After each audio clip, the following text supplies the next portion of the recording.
command of the 552 Missile Battalion. He had several incidences in the desert.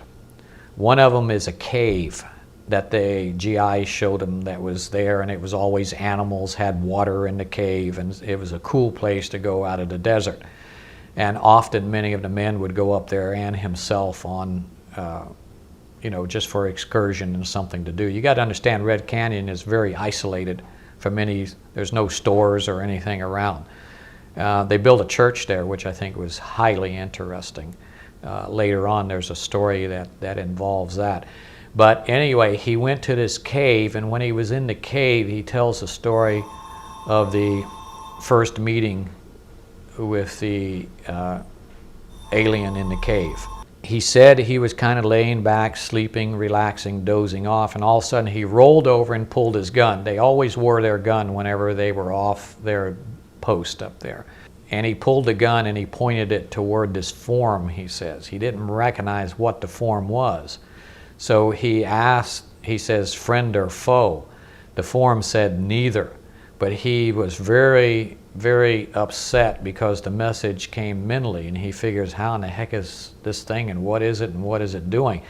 He later sees it move a little bit, and he sees that it has a type of helmet on with a type of stone in the center of its head on a band. He drew pictures of it, or had an artist draw it. This creature asked him to shut down his radars for 15 minutes. He says that he figured in his head, how does this thing know that I'm the only person that could give that command to shut these radars down? He asked the creature, well, why should I do it, or what's in it for me? The creature answered, a new world if you can take it. At the time, that had little to no meaning to him. Only in later days did it have a meaning to it. He went out of the cave, called Sergeant Rexack, told him to shut down the radars, and he says that as he was leaving the cave, he sees the creature standing in the end of the cave, and he does kind of a gesture with his hand, which wasn't a salute or wasn't a wave or anything, but he saluted it back. And that was basically the end of the encounter there. He's on his radars. They picked up a ship moving over 3,000 miles an hour through the atmosphere. It went down near Red Canyon. So he had a light airplane then, and he got the pilot. He flew up, looked around, and he saw a shiny object on the ground. He figured that he would investigate closer by himself, so he landed, did not take anybody with him, got one of the old staff cars, went out into the desert, and he says he found the craft. And he says it was perfectly smooth. It was oval shaped, more like a cigar than a saucer, stuck into a side or resting against a rock sideways.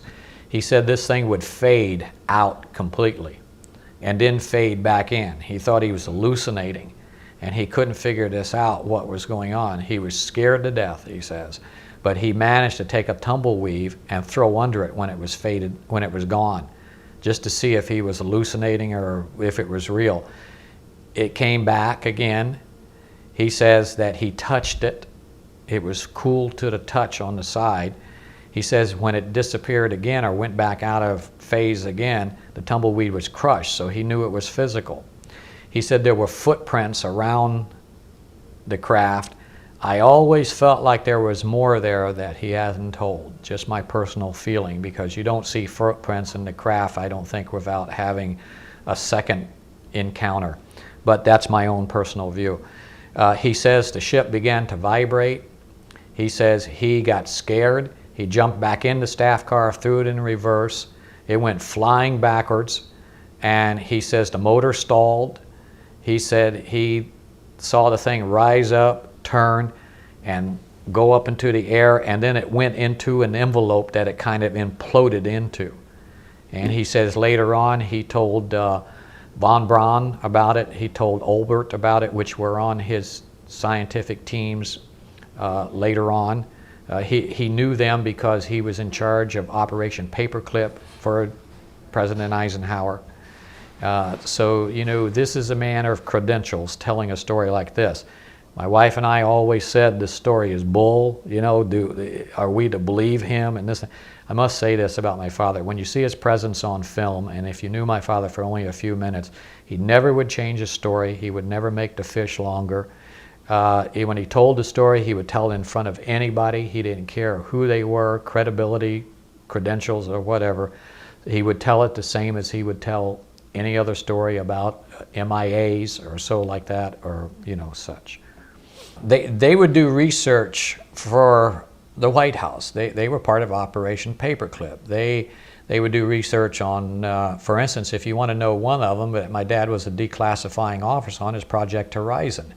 See, President Kennedy really didn't do such a great thing when he said we're going to send a moon landing by whenever it was, 1967, or whenever he promised us, or the end of the 1969. That had actually all been proposed in Project Horizon. Obviously, I would say that the president probably knew about this because it was classified at the time.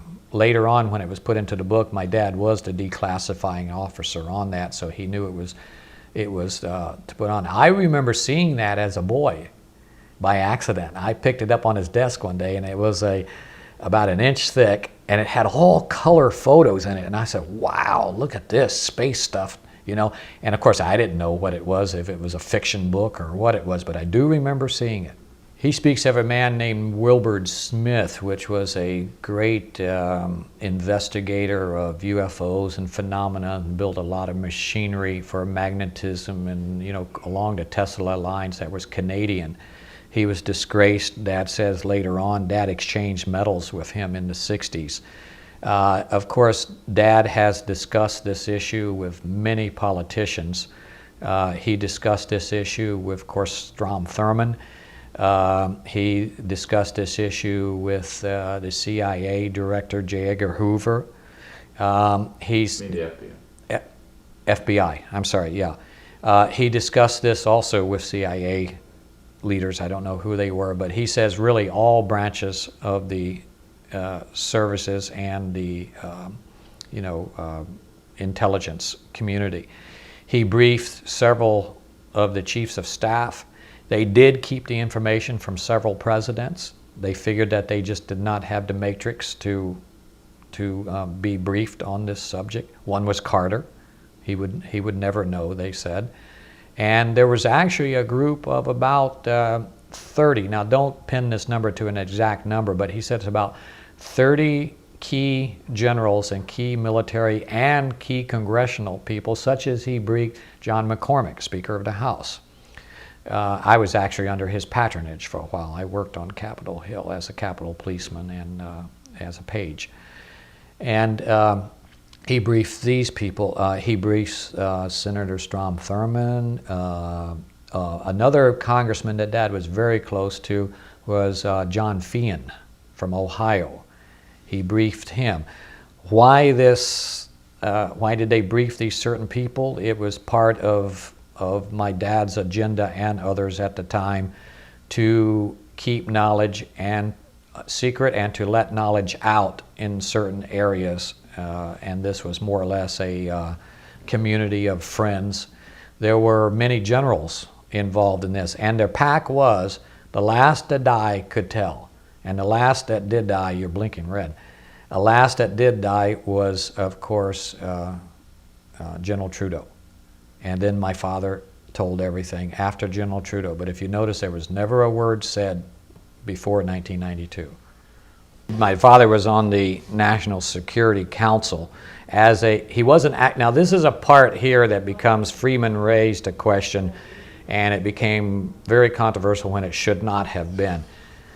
My father was not on the council, but he was an advisor to the council for the president. In other words, there's many advisors that sit in on council meetings, and they just sit back and take notes and then report back to the president. As far as being listed as part of the council, no, he was not. And why a big deal? Well, let's not go there. It just wasn't necessary. But to answer your question, I'm going to tell this in my words. These weren't exactly my dad's words. I tried to keep his words pure, but it went something like this. Eisenhower, he says, asked him where these creatures were from. I'm speaking of Roswell. Dad says, we don't know. He says, what do they want? He said, we don't know that either. So Ike, he said, well, Corso, what's your opinion? What should we say about it? And Dad says the answer to Ike was, look, we're old military men. Let's just say nothing. But it did penetrate our airspace, so we have to treat them as foe. And so the cover-up, or whatever you want to call it, began. My father says there was never a cover-up, never intended to be a cover-up. But with all these agencies, and with the White House not wanting to say anything, it certainly shortly got written into mandate to be a cover-up. And that's how my father says, for instance, the government doesn't need to cover itself up. It's so inefficient, it'll do it itself. But as you can see, this is developing a pattern. It wasn't just chance that my father was put in research and development in 1960 under foreign technology, because this is now the second time in the government, or a second time that since he was in the career, you might say, from Fort Riley to Eisenhower to General Trudeau. This was no accident, because you can see that Eisenhower was also another very important president that had this information and knew of this information. My dad says he knew of the information. What type of technologies and how were they transferred? I go back to where Dad first inherited the file. The file General Trudeau had brought up as soon as he took his job, had it brought up from the basements of the Pentagon. This file had a lock on it, just like in our website. We tried to duplicate it. That's a 4-drawer, and it was a 3-drawer he speaks of on the films. It had materials in it. It had classified files in it. It had files on the Philadelphia experiment. It had files on many other government issues besides Roswell. But it did have some artifacts in it. These artifacts, my father said, there was actually a file that briefed where the artifacts came from, and it was indeed Roswell, 1947, July 4th. And these artifacts were, he speaks of laying 3 of them on a triangle on his desk, and General Trudeau walking in and saying, oh, what's that junk on your desk? You know, and Dad would say, well, you know, these could change the world. And General Trudeau would say, yes, I know, and we just hope that people that come afterwards will know what to do with these. It first was a piece of metal, and this metal was kind of different because it couldn't be penetrated, folded, creased, or sealed. But when they sent it to one of the laboratories, I remember Dad saying they put a certain frequency and current to it, and it became transparent, and it passed energy through it, and it could be cut and destroyed in. Another object that he had was the first integrated circuit. More than an integrated circuit, though. It was a wafer, a multi-stacked wafer with a kind of a prom window in the middle of it, partially burned on one end. Now this is the interesting part. My father says by him concentrating on that, he could make it glow. It would glow a blue light. He also had fiber optics laying there. They didn't know what these things were. They figured they were wires of some sort, but didn't know how they operate. The interesting thing that shows you that we have not achieved a point of where these fiber optics are is my dad would also hold them in his hand, and when he closed his hand around them, the ends would be glowing. So this means they contain their own energy. So, you know, we haven't reached this state yet of understanding how materials can atomically align and become, you know, opaque and such from that. One of the things that General Trudeau did say to my father, though, was after they analyzed the metal, was that an alignment of atoms, anytime my dad had any hint of it, he would take the team of Olbert and all of the Germans and scientific team and go to this facility instantly, because General Trudeau said that would be bigger than Los Alamos. There were other items. He spoke of an item that was moved over the human body that went to either John Hopkins or Walter Reed. He never saw it again. He said it also couldn't be opened, such. He had the first laser in his hand. They didn't know what it was. And he tells the story on film that he thought it was a flashlight and the batteries were dead. So he had no idea what this thing was. But when they put it to Fort Belvoir and they put the energies and currents to it and this and that, the first laser appeared. But he says that the characteristic of this laser is nothing like we have today. It was molecule size. He was sorry he wrote the book. He was sorry he exposed the family to the ridicule, to the lawsuits. It's been very tough on our entire family. He did not want to die, leaving us with these problems. We were very fortunate to find an angel, a true angel, in Mr. Kent. If it wasn't for this man, I certainly would not be sitting in this front of this camera now. Just hope that the future people such as yourself and me will know what to do with this type of knowledge that this man brought forward. I do say that he is the first man to come forward in a high capacity, and possibly it will start to snowball going down the hill, getting larger and larger. I certainly hope so, because I'm sure then he would be looking down and be proud of us. Of course, the paramount company would be Bell Laboratories. As most of you know about the lawsuit between American Computer and Bell Laboratories, and no previous history of invented the integrated circuit. Now, let me set something straight for the record. I'm doing like my father did. I must be a product of him. The transistor is an Earth invention. Okay, and people say, yes, it did come in 1948, began this research on it and this and that. It has nothing to do with the integrated circuit, except for that it is solid state and it did begin the technology. And as they would plant some of this technology, such as night vision, they would plant this technology into areas that were already existing, already working on these areas. For instance, there was an infrared night viewing device or such that came from German technology at Fort Belvoir. Well, that would be the natural place to take the lens from one of the aliens' eyes. And Dad says when they held it up in the hallway, they could see movements in the background of soldiers or people moving and such. Now, it again contained its own energy, nothing like we have today. So they planted these R&D projects in already existing. Now, they didn't plant the artifact. That's a big misconception too. They gave them a procurement, they gave them the funding, they gave them the what to develop toward, and then they would insert from their own laboratories certain knowledges to keep them going on the right path, to keep them developing. And if it took the artifact to get the final product, they did this. And it wasn't being done benevolently. It wasn't being done. It was being done for the Army's own advantage over the other services and over our enemies and such like that. There was no, reason that the public deserved it or the human beings or kindness or such like that. It was strictly a military operation.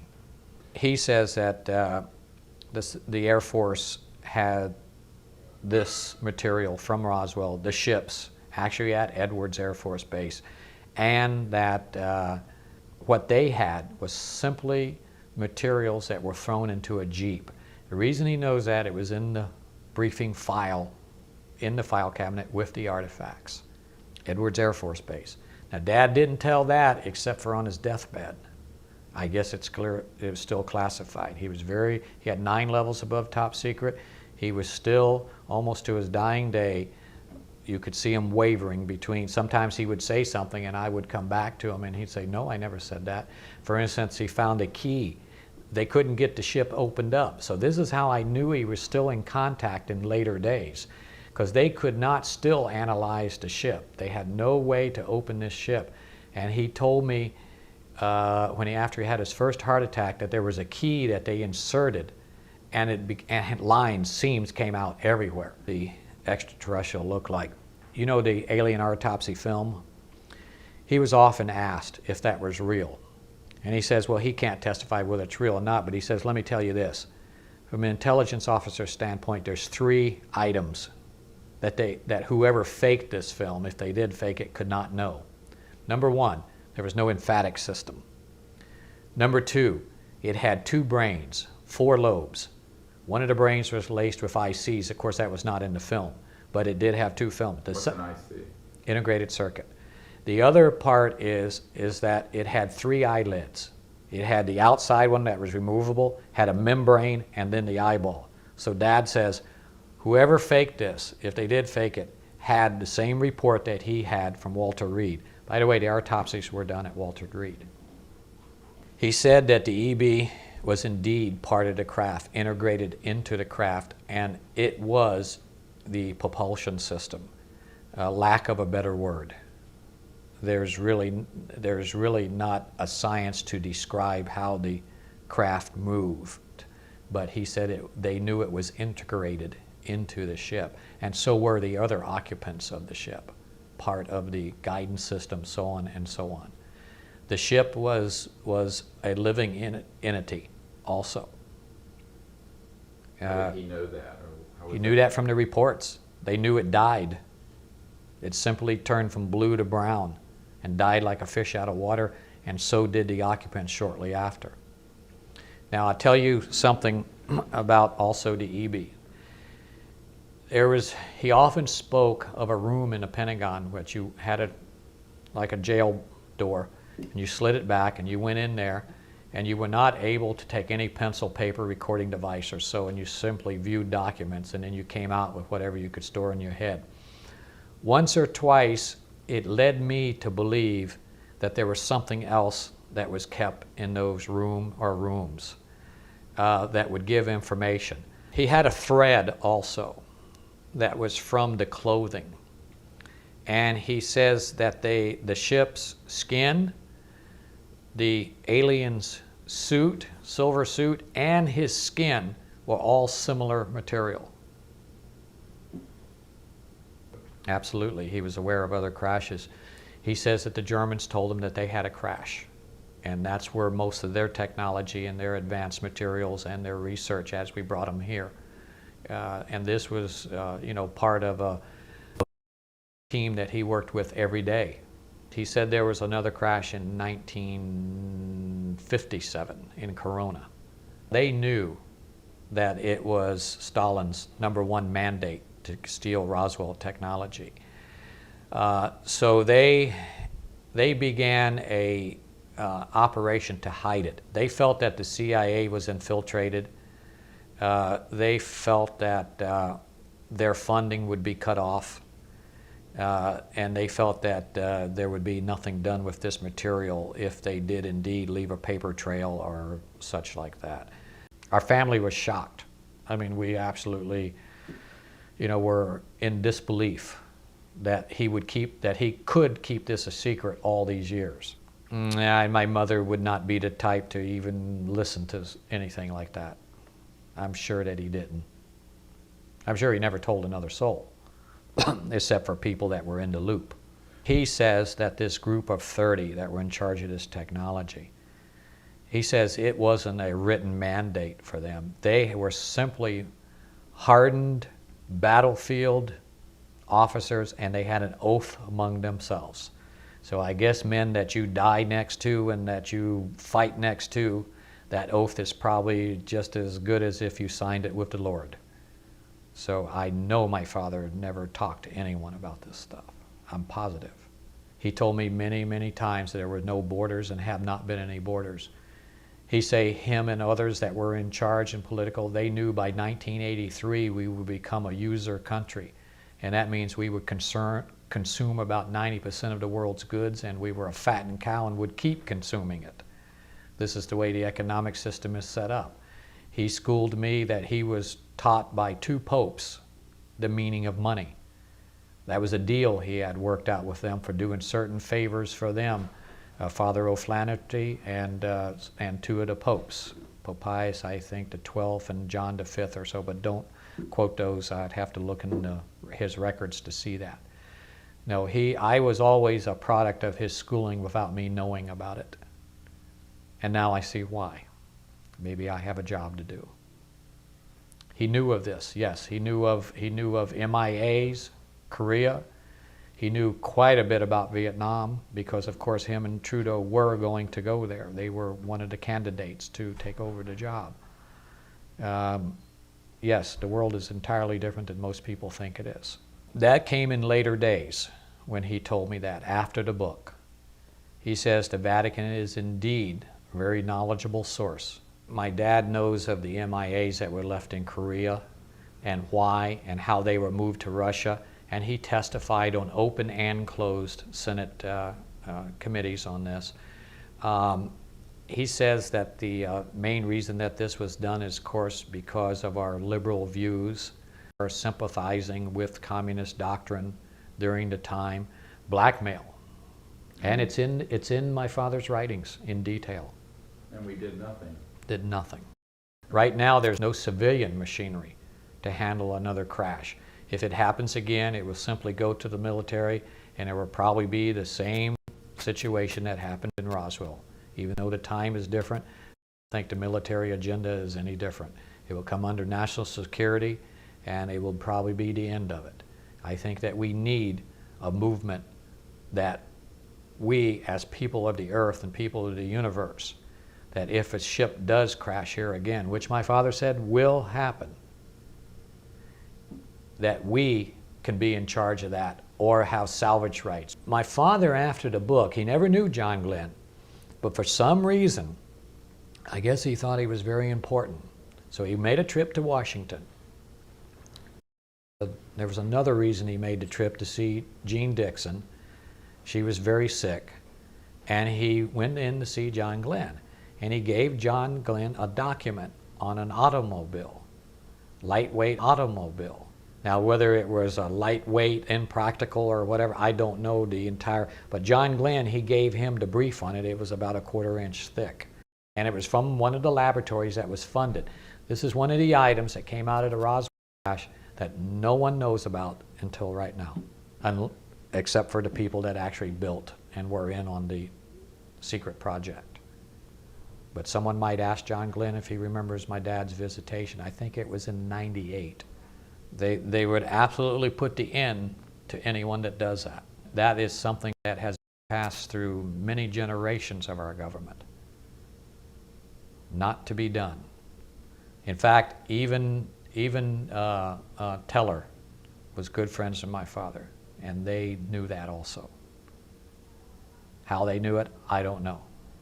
But he did make that prediction, and darn if it didn't happen. During the Reagan administration, I think when SDI was started, that it was a,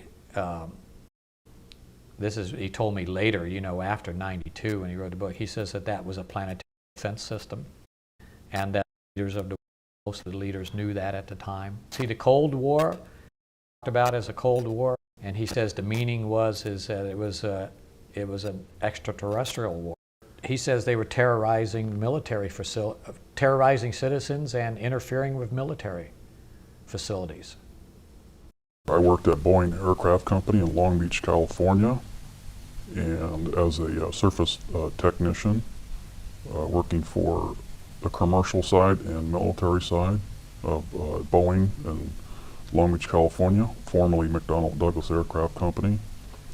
And I became interested in ham radio about 1980. And I got my ham radio license. And in 1987, I was scanning my ham radio, the frequency band, and I came across a conversation. Two people were in conversation, one in El Toro and one in Newport Beach. And they were talking about bombers and fighters. And the other person that was living, well, actually there were three people, one in Toluca Lake, which we are close to right now, and he was continuing to call him General. And you don't do that on ham radio. On CB radio you do that. They're called handles. And so I waited for them to clear out, and they went back to the gentleman in Toluca Lake and asked him why he was calling this person in Newport Beach General. And he told me that he would talk to me about that off the air, in which I then gave him my phone number. And at the time I was in Signal Hill, and I told him to give me 30 minutes to get home and to call me, in which he did. And he called me and he informed me that the reason why he was referring to the person in Newport Beach as General is because he was a general, and this was 4-star General and Chief of Staff of the Air Force, General Curtis LeMay. Monitored the frequency for about 2 weeks. I waited for the right time to come in, and break in, and I talked to Curtis LeMay on the air. I took it upon myself to drive down there. I looked up his address using the FCC database in Long Beach, drove down to Newport Beach and rang his doorbell, electronic security gate, and his wife, Helen, let me in. And I was looking for the doorknob, and I couldn't find one because they didn't have a doorknob, and so I just grabbed the gate and went in, and as soon as I walked in the front door, there was a big bust of Curtis LeMay depicting him as Chief of Staff of the Air Force. And that blew me away right there, and then I knew this was Curtis LeMay. We sat down and talked in his den. He put his feet up on his coffee table, which there were Air Force magazines sitting on top. And directly to our left was a picture of him in the White House with President Kennedy. Curtis LeMay was fully dressed in his uniform. And I asked Curtis LeMay, and I said, Kurt, and I said, when you were in the Air Force, out of the 100% of sightings that came into the Air Force, how many of them were not identified? And he said, out of the 100% that came in, only 35% of them could not be identified. And I asked him, well, why couldn't they have been identified? And he said, because the craft that are too damn fast, we can't catch them. In fact, he used some foul language in there too, in his explanation. And then I asked him about the Roswell crash, if that really occurred. And he looked over at me and he shook his head yes, that it did occur. And I said I was particularly interested in the strange writings that were found inside. And I said, were they ever deciphered? And he said, far as he understood, they were not deciphered when he was in office. And then I asked him about if he ever knew where these things were coming from. They were point of origin, and and he looked over at me again, and he said, he said, don't give anything to the CIA. He said they want their hands into everything. They usually do get their hands into everything, and they get away with it. And I said, what about the FBI? And he said, no. He said that's all wrapped up within the Central Intelligence Agency, and they took it away from him. And he was angry. He was angry about this, and in fact, he became so angry he coughed, and he grabbed his stomach as if his stomach hurt. What I found very interesting about Curtis LeMay is that Senator Barry Goldwater tried to get close to the truth. Of course, that was many years ago before I met Curtis LeMay. And when I sat down to talk to Curtis LeMay, he was kind of apprehensive to talk to me about what I was asking him about. And so I mentioned that I met the former chief agent of the Los Angeles FBI, Richard Britzing, and he didn't know him, and then I mentioned a CIA agent who I met, whose name is Brett Merrill. He's now passed away. Was living in Long Beach for a while, then moved to Layton, Utah, and then he passed away from cancer. He didn't know this gentleman either, but I told him what they told me, and then Curtis LeMay started to open up and talk about what he told me about Roswell and the crash that had occurred. And he told me that he was aware that it wasn't ours, it wasn't the military's, the Air Force or the Army or the Navy, and it was highly strange. It was a highly strange vehicle that crashed, and he took over the office from General Nathan Twining. Nathan Twining never told him anything either, and apparently Curtis LeMay was not aware of Twining's involvement in Majestic 12. And by the way, Majestic 12 is real. MJ-12 did exist, but it does not exist today. The name was changed. The positions are still the same. Henry Kissinger is very well knowledgeable about what's going on. Henry Kissinger was in the loop, as I was told. And who told you this? a friend of mine that worked at the NSA, he told me this. He saw Henry Kissinger's name on documents. He saw George Bush's name on some of the documents.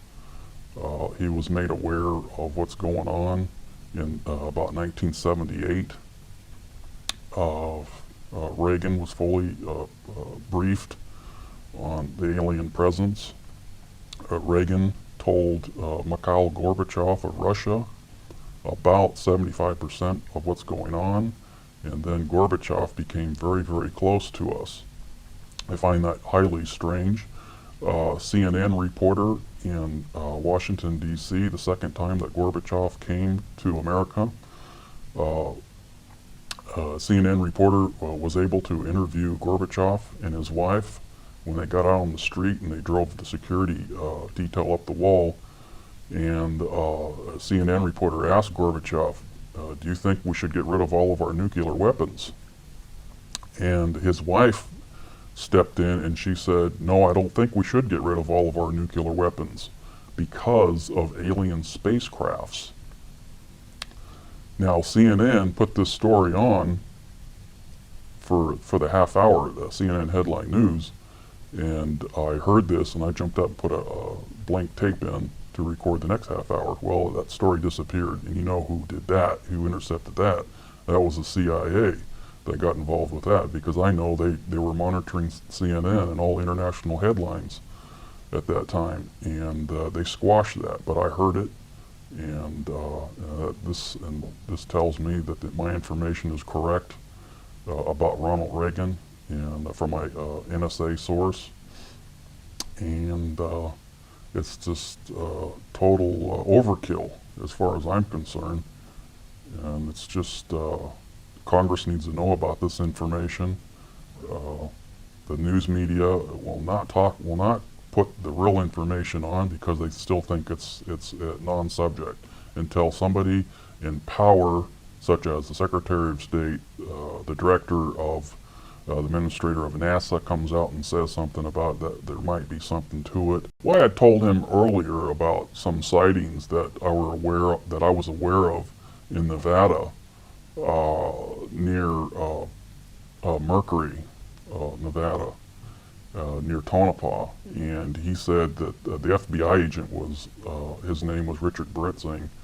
He's now head of security at the Mormon Church in Salt Lake City, Utah.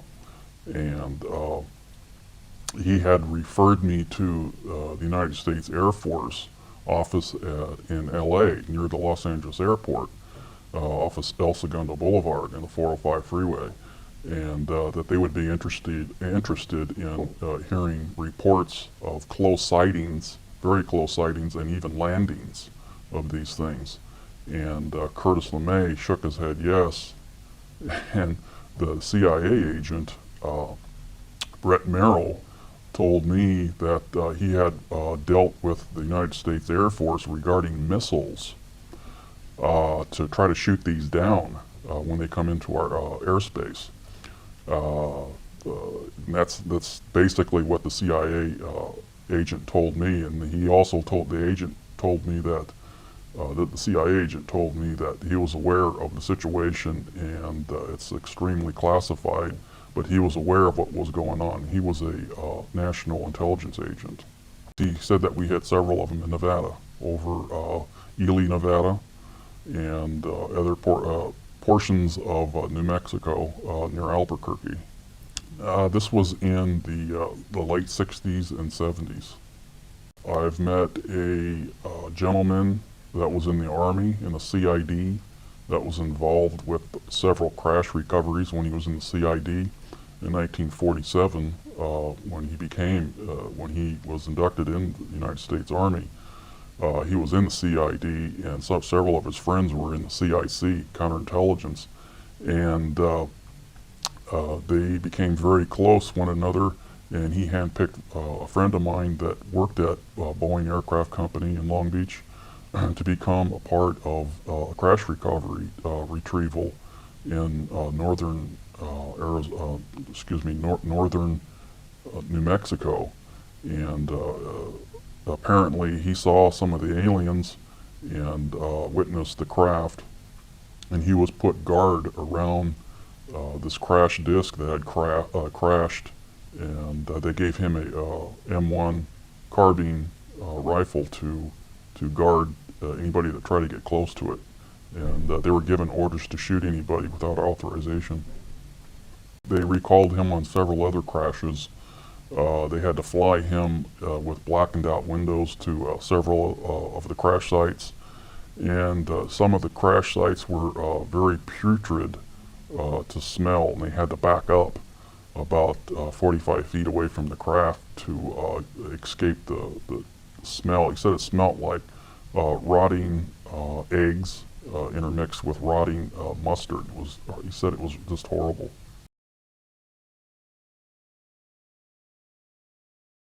Yes, I personally know him. He's still currently alive.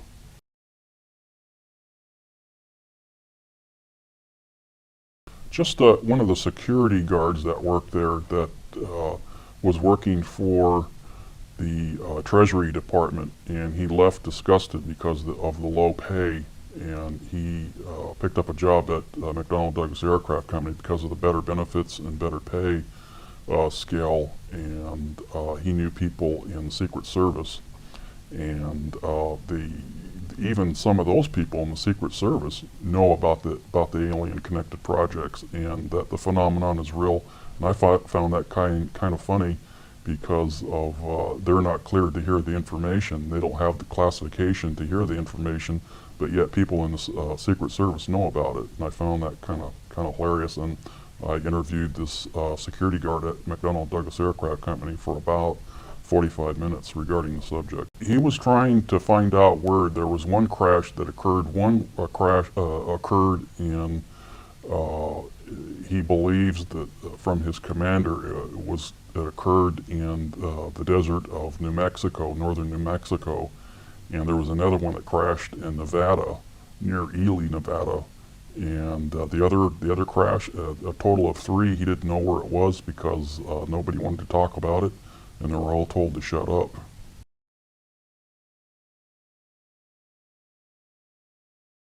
Yeah, that's correct. They were taken to several crash areas in an aircraft. They were then landed. They were taken by Jeep.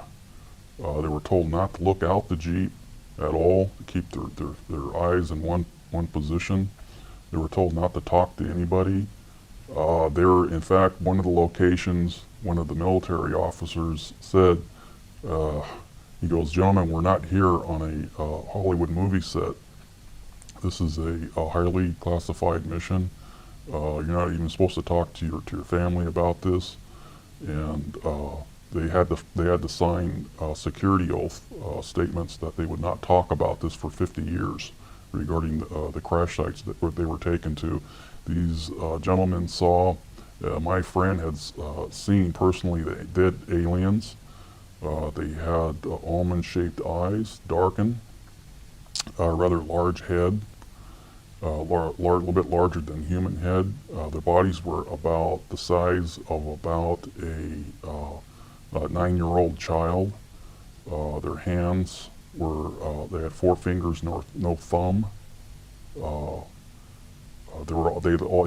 He told me they all looked like they came out of a mold because they all looked the same, and their mouths were just a small slit.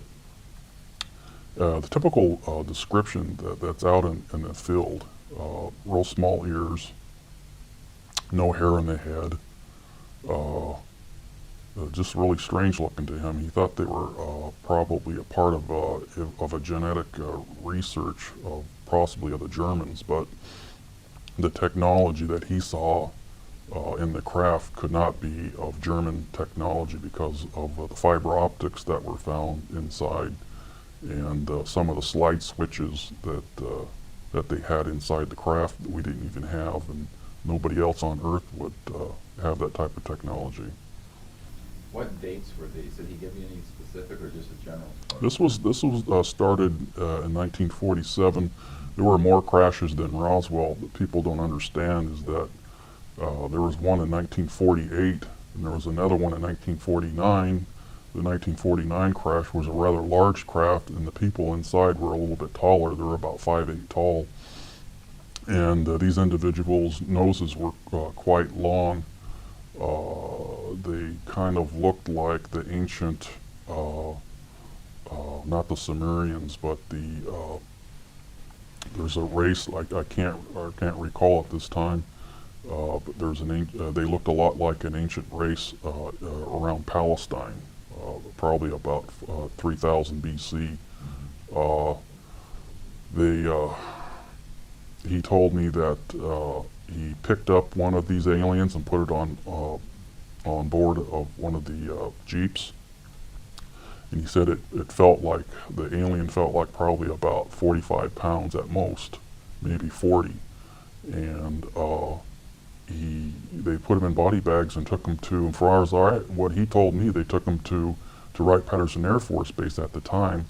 Later, they started taking some of them to Colorado and northern New Mexico, and then later on at Area 51 in the late 1960s. All crash debris and technology and anything that had to do with the alien-connected phenomenon all went to Area 51. These craft were circular shaped. They were not chevron shaped, and they were very, very light. 6 people lifted up a 60-foot in diameter craft and put it on a carry-all. And he said it was this really strange metal.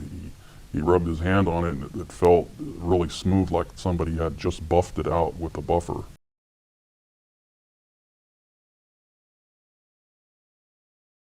Yes, he said that he was, as far as he could gather from his friend CIC, the FBI was checking into this too. They were interested as to why these things were crashing, and they found out that the radar testing in New Mexico was the cause of a lot of them that were crashing, and high-powered transmitters. When they would get too close to transmitters, they would cause interference, like in 6 meters, or UHF high-powered transmissions. It would interfere with their guidance control, and they would just crash. And other craft that crashed, we had shot them down with our military weapons. That's one of the things that I do remember him telling me, that there's another alien group that looks a lot like the human race, and they're called the Orange. Through my mother at Boeing Aircraft Company, my mother's now deceased, and her friend is now deceased. Now I can talk about it. My mother had met a tube bender in McDonnell Douglas Aircraft Company, which is now Boeing, and his close friend worked at Northrop. He was working on the stealth program at the time, and this guy is an absolute brain in mathematical, with mathematical figures and fixing things and making things work and correcting everything to make everything work. The higher ups at Northrop were dumbfounded by this guy, and they recommended him to work with the projects up at Area 51 in Nevada. And apparently he's been working up there for at least 5 years, and they inducted him into the alien connected projects to work specifically on the technology and try to figure out how these things work, to back engineer them. In fact, I asked him where they're coming from, and he told me, he said, I can't answer that. That's so highly classified. And another reason why he didn't answer it regarding where these things are originating from is that his son is still working within the connected projects, and he didn't want to even talk about it. But he did tell me that he worked on the craft to back engineer them. He's aware of their existence. He knows that I met the Chief of Staff of the Air Force, General LeMay. He told me several times of the testing that took place at Area 51, that some of them come up behind the mountain and they just blink out and disappear. And then they appear about 15, 20 miles away from where he originally saw it within about 20 seconds and just reappear and do that. These are made by humans? No, these are the real things. These are the ones, the craft that he has been working on. And they go... Who's doing this? This is us. This is our military testing these vehicles up at Area 51 And the vehicles were made by whom? by the extraterrestrials. I would like to work up there. And he said, you know, you're better off working at Boeing because it's a very, very restrictive and repressive place to work. And he said, you're better off at Boeing because the security at Area 51, they have security within security, watching other people, their other security people, and it drives them up the wall too, and it drives the employees up the wall, and that's why they have a big exodus up there of some of the employees that work there. They can't stand the environment up there because you can't do anything. You can't talk to anybody. You can't. It's just. He said it's horrible. It's a horrible place to work. Area 51 is just. It's just a horrible place to work. It's like working in Russia when Russia was communist country. He was working for Northrop, directly for Northrop. He was not working for the military, any of the military services at all. He was receiving his paycheck from Northrop.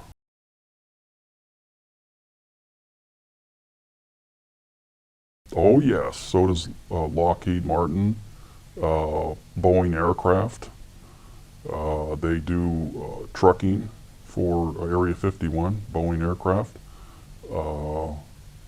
Hughes. Most of the major defense contractors have something to do with Area 51.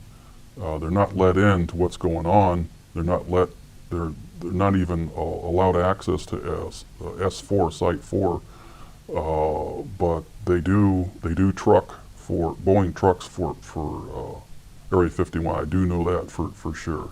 I found that out from a friend at Boeing that told me that they were hiring up there for trucking for some of the military sites up there. And I found out from him that he had personally gone onto Area 51, escorted to Area 51 from the main highway. He's fully retired.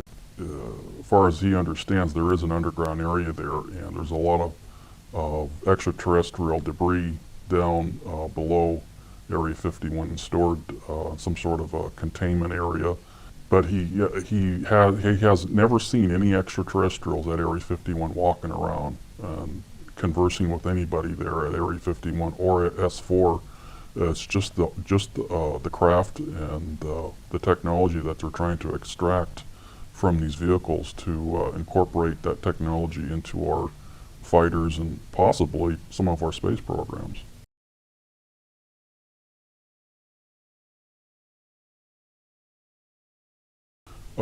Just basically laser technology and sound wave defense mechanisms. Sound wave to blow up tanks, buildings with just sound waves.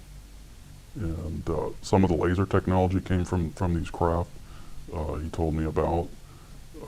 And we're incorporating this technology from these craft at Area 51.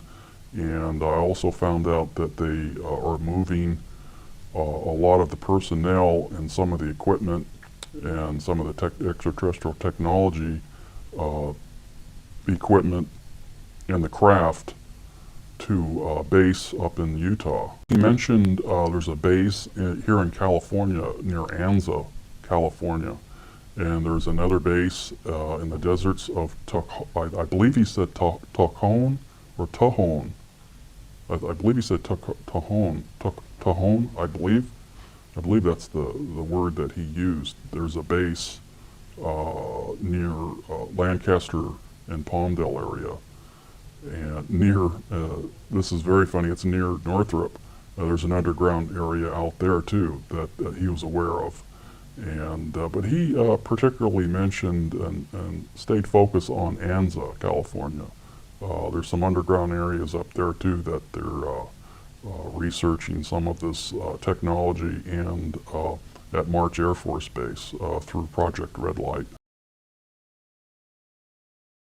Project Red Light is a program to test these vehicles and extract as much information as possible from the alien connected projects to find out how these things operate and gain as much information to possibly uses for our advancement, for our, like I said, for our fighters and bombers, and for our space-connected connected projects. And it further verifies what I was told by people that were in the Army and the Air Force and people that worked at Area 51 to corroborate what's going on regarding Project Red Light. And Project Red Light is still continuing as of this day. He wasn't out of Nellis, he was out of Area 51 primarily. Okay. Northrop hired him to go up there and help the cause up at Area 51 to try to find out how these things work. And I believe he started in 1980, and he left there probably about 1997. And by the way, Project Red Light and Project Grudge, they're all intermixed. The director of Project Blue Book, Robert Friend, told me this. He was fully aware of Project Red Light. He formerly used to work at Fairchild in Redondo Beach on aviation and Rosecrans. And we talked for about an hour on the phone, and he was also reluctant to talk to me about the phenomenon until I told him that I met General LeMay. Well, and of course the CIA agent too, and the FBI agent. And so then he started to open up and talk to me about the situation of UFOs, and I asked him about some of the crash debris that was taken to Wright-Patterson Air Force Base after the Roswell crash. And he had told me that yes, some of the debris and the bodies were taken to Wright-Patterson Air Force Base in Dayton, Ohio, and some of the other stuff were taken to a base in Florida. And that shocked me because I never heard anything about a base in Florida, some of the crash debris being taken to Florida. And then I told him, you know, I know somebody that used to work at the National Security Agency. He had a top secret Umber clearance, and he also told me about some of the information about the aliens. And then he really opened up and started to release information. And then, you know, I said, you know, I understand that you wrote Project Grudge Blue Book report number 13. And he said yes. And I asked him, I said, where are these crafts coming from? And he told me he didn't even know where these crafts were coming from. All he knew was that the aliens are real. He's aware that they're coming here, they're penetrating our airspace. They're trying to become close to us. The aliens want to become close to us for some reason or another. They want to try to look like us because they know something is coming. What that is, I don't know. We are absolutely 100% aware of what's going on regarding this intrusion into our airspace, and that we're trying to get a lid on this to try to minimize the sightings, to quell the news media and the witnesses that are reporting these sightings to the news media, and to try to draw an interest in this, to try to push for a congressional investigation. And the Air Force didn't want this. They wanted to push this thing under the rug and continue to research this and just get a handle on it and try to get as much information and technology out of these crafts as fast as they could, and to steer the news media off on some crazy idea that these sightings were created by college pranks and balloons and meteorological problems, and they just try to sweep it right under the rug. And this is what Robert Friend told me, that the whole project was to collect as much information as they could, and a lot of the information was siphoned off by the CIA and the National Security Agency and people at ONI, Office of Naval Intelligence. No, just the fact that he had mentioned that there were other agencies clamoring for control, and in fact going right directly to the president to get that control. What he told me regarding the security ramifications were that if their military personnel were to talk about this, they could be court-martialed, or at least threatened to be court-martialed, to get them to back down and to scare them. And other intimidations would be to hold their paychecks back, transfer them to other bases where a lot of people would not want to go to, like Alaska. Well, through my NSA contact, he was in the Army. The NSA is a part of the Army. He was in advanced intelligence gathering. He had a top secret Umber clearance. He trained at the NSA at Fort Meade, and then they transferred him to a satellite monitoring station, and he had received several transmissions from the Pentagon and from other satellite monitoring stations of the NSA that they were tracking ETVs, extraterrestrial. That stands for extraterrestrial vehicles, and this is the lingo within the NSA. How they communicate back and forth is ETVs. Other military services refer to them as bogies, or a long time ago UFOs. Of course, now they're considered to be flying saucers. He had told me that the NSA is fully aware of the extraterrestrial presence. We've intercepted many of their signals during the 60s, and we were testing transmissions to try to jam their transmissions and to try to communicate with them.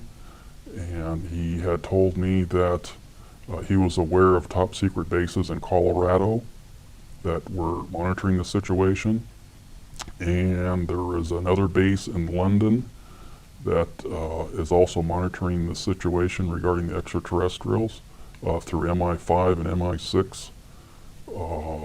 He told me that the President of the United States, Jimmy Carter, was alerted to several events that were taking place overseas.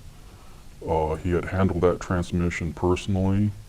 What he basically told me is that the NSA is fully aware of what's going on in an area called the Puzzle Palace. Carter was brought up to speed regarding some events that were taking place over in Iraq and Iran, where several near misses occurred, and some of the Iranian forces, fighter jets, which we sold to them, United States military aircraft, they chased some of these vehicles, and their instrumentations went crazy, and one of the fighter jets almost crashed, but he pulled away from the object, the huge circular-shaped object, and he regained his control of his fighter jet, and he personally handled that traffic to the Pentagon through the NSA. It was all decrypted. In fact, Jimmy Carter was not brought into the loop. They, for some reason, the control group, they don't trust the guy for some reason. They don't trust Jimmy Carter. They were afraid that he would come out and make statements, blanketed statements to the news media, and they just didn't trust him. They didn't trust Jimmy Carter at all. They left him out of the loop. But he was informed by the Chairman and Joint Chiefs of Staff that these events were taking place over in Iran and Iraq, and earlier incidents were taking place, and they're monitoring our war efforts and what we're doing regarding nuclear bombs and other experiments. The aliens. He went in 1974, and he retired. He left the military, the NSA, in about 1985.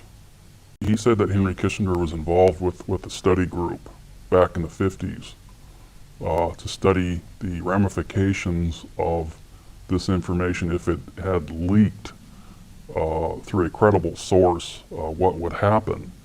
And they were to do a study and pass off classified information to outside study groups such as the RAND Corporation and other think tanks of this nature to study what would happen if this information were to be leaked out or to talked about from credible people. as to what would happen. And Henry Kissinger headed some sort of a study group. Basically, was controlled by Majestic 12 people, the notorious MJ-12, which is no longer called MJ-12. I'm trying to find out the new name of this group. In fact, my contact that worked at Area 51 knows the name of the group, but he's refusing to tell me the name because it was compromised in 1979, 1980. Basically, it's an oversight group intermingled with the National Security Council and the National Security Planning Group in Washington, D.C. It's an oversight policy group, like the NSA and the National Security Council, but primarily there's a group called the National Security Planning Group that oversees everything. And Majestic 12 is intermingled with these people, the National Security Planning Group. They have full control. They alert the president of what's taking place, and he either authorizes or just says, hey, you guys go at it. They have full control. They have no congressional oversight whatsoever. They answer to nobody except for the President of the United States. But they're trying to push it aside away from the president now. Well, apparently that's correct. They no longer have that much control over these groups anymore. It's like a separate entity. How they're being funded, I don't know. I can't find that information out. I'd love to find it out, because I can tell you one thing, the General Accounting Office, they don't know what's going on. They don't know where the money's going. They don't know what these groups are doing, what they're studying, and they hide it all in black project operations. They could say it's for research on why ducks don't fly that much or something like that, and they would just hide it in top secret programs. And the president's losing control. He's just absolutely starting to lose control over this. That's why Carter was not brought into the loop. They just don't want to release the information regarding the locations, where they're coming from, where they're originating from. And some of the locations are from Earth. There's underground bases here at Earth where the aliens have constructed bases a long time ago, before Columbus even discovered America, from what I understand. These areas would cause a major upset. In fact, some of the areas were already found through some of the investigations done by a television network called Sightings. They found several of the underground bases down in Puerto Rico. That's the kind of information that the NSA is worried about, is releasing the tracking information, because people that know how to coordinate where things are coming from, like air traffic controllers, degrees, longitudes, and where they're coming from, they could find out more of these underground bases. And this is why the NSA is really afraid to release this information. And this is another reason why the government of Puerto Rico has now fenced off the area where some of these things are coming out of the freshwater lake down there. And we'll just buy off politicians down there to get these things done. Basically, that's the information that the NSA is refusing to release regarding the tracking. And they also cooperate back and forth with the NRO, the National Reconnaissance Organization, regarding tracking and intercepts, along with NORAD, the Air Force, and the Army. They're all in on it, and it's all connected with a top secret group called Magi Control.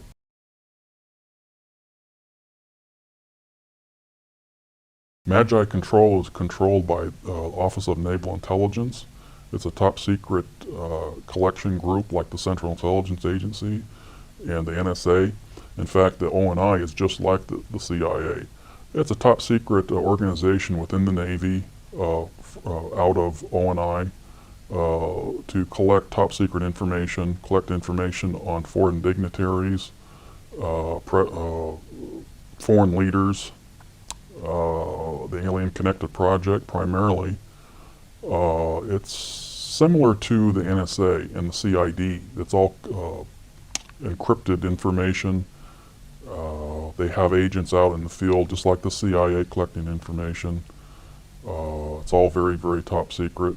Operation Looking Glass is a top secret program, project, which is ongoing up at Area 51 to try to see into the future, to try to predict and actually to see into the future, a time travel, to find out what events will take place in the future. And from what I understand, it's currently ongoing up at Area 51 in connection with Project Red Light.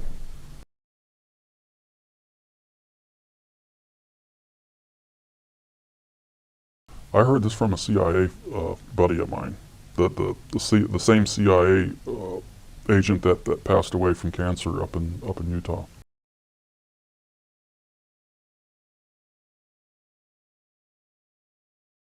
It derives from the alien technology. He did not get into what it looks like or how big it is or anything like that, but it derives from, comes from the alien technology itself.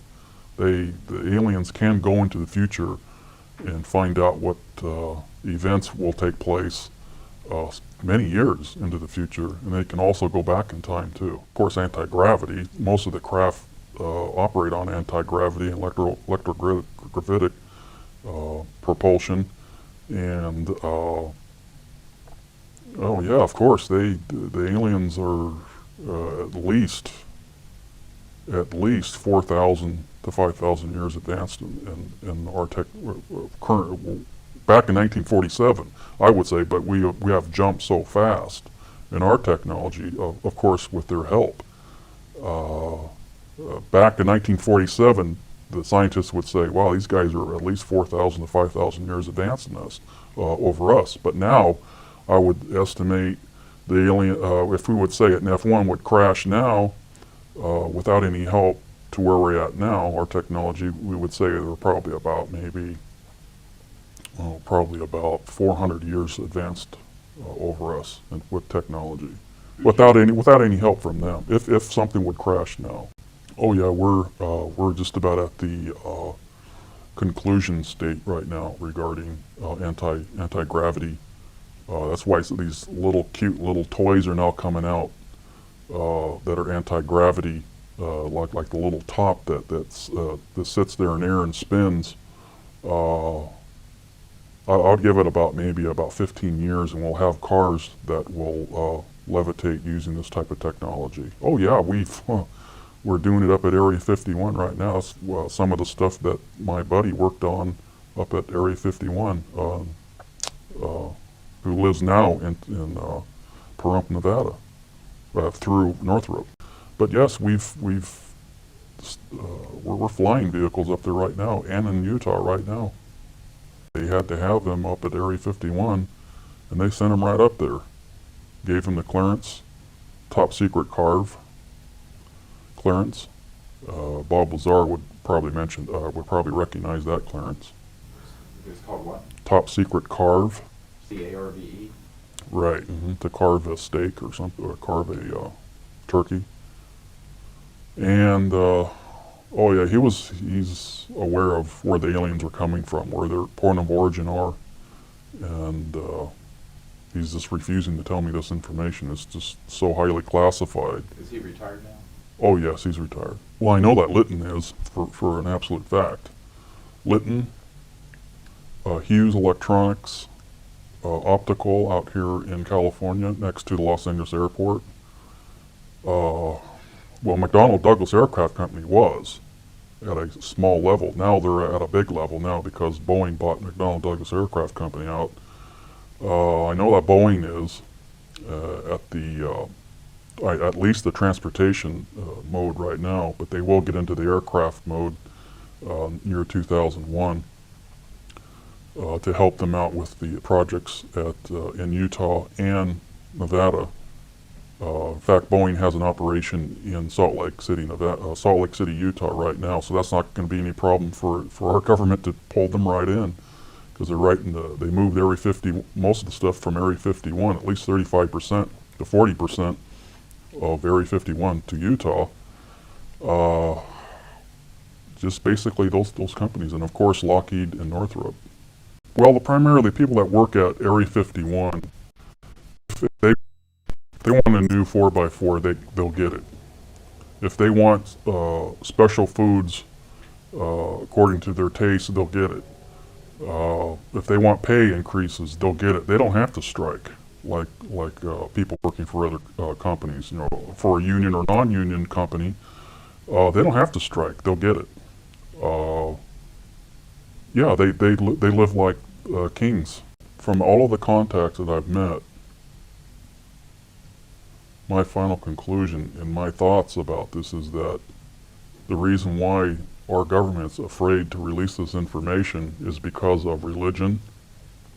This would probably destroy how we see ourselves.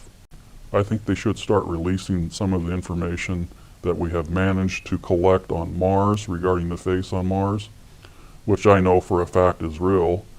In fact, I have another contact at NASA, JPL, that I haven't mentioned. I can't mention too much about it because he's still working there. The person that I know is very high up in NASA. He's not a director or an administrator, but they know what's going on. They know it's a face. They know that it was carved by somebody else other than us. The NASA, JPL, higher-ups and personnel there at JPL, they know for a fact, in the imaging area, they know for a fact that the face on Mars is real, and it was not made by windstorms or trick of lighting or anything like that. They know for a fact that the face on Mars was made from an extraterrestrial race that came here to Earth at about 45,000 years BC and set up civilization here on Earth and went back and forth from Mars to our planet Earth to give us information to further the race that they created, which is us. This is a shock to the human populace, and I think it's the big reason why NASA and all the governments, especially the United States, are refusing to release this information, because one thing will lead to another, and somebody will come to a conclusion that we were created by an extraterrestrial race that came to this solar system and set the planets in their proper order, which they are now in, and exploded the gaseous planet that which we call the sun. And thus God said, "Let there be light." This would be shocking to everybody here on Earth, and this is what they're afraid of releasing. And that's my final conclusion regarding this investigation and who the aliens are. I really feel that the aliens that were on the planet Mars came here and set up our civilization as we now know it, and they created these gray extraterrestrial aliens to watch over our planet to make sure we don't blow up their creation. UFOs are as real as the planes flying over your head, and that it's time that the United States government started coming clean on what it's all about, because there are very important military and economic issues that have to be addressed. And how can you discuss a question which the United States government doesn't officially recognize as being on the radar? First of all, as you know, was briefed by a number of very knowledgeable people, including Dr. Stephen Greer, who gave me a 3-hour briefing on the people that he had assembled, the 400 contacts of people from all walks of life who knew much from personal experience about this subject. And then, as I went along, I wanted to talk to other people, and for example, I wanted to interview a couple of contactees, and they included Travis Walton, whose story was just, tremendously interesting. And I talked to him for a long while, over a couple of days, and was totally convinced that he was telling the truth. But you learn a lot from talking to these people. He had a heck of a time when he was dumped off 5 days later after his abduction, convincing people that it wasn't all a ruse. And he said the division was about 50-50. About half of his friends and relatives believed him, and about half didn't. It took him a long while to recover psychologically from the experience. Another contactee that I interviewed at great length was Jim Sparks. And Jim has been abducted probably more often than anybody else that I've talked to. And he was tremendously interesting because at the outset he would fight these people and swear at them and do all of these things. Eventually he came to the point where he trusted them, and they trusted him, and he got a lot of information. And he wrote a book about his experience, and he gave me permission to use one of the most interesting quotes from that book. It's several pages, actually, of a dialogue he had with the extraterrestrials, in which they indicated their concern about what was happening on Earth, that we were fouling up our rivers and our lakes and fouling up the air that we breathe with particles and really destroying our natural environment. And they're concerned about this, and they wanted him to tell the world about it.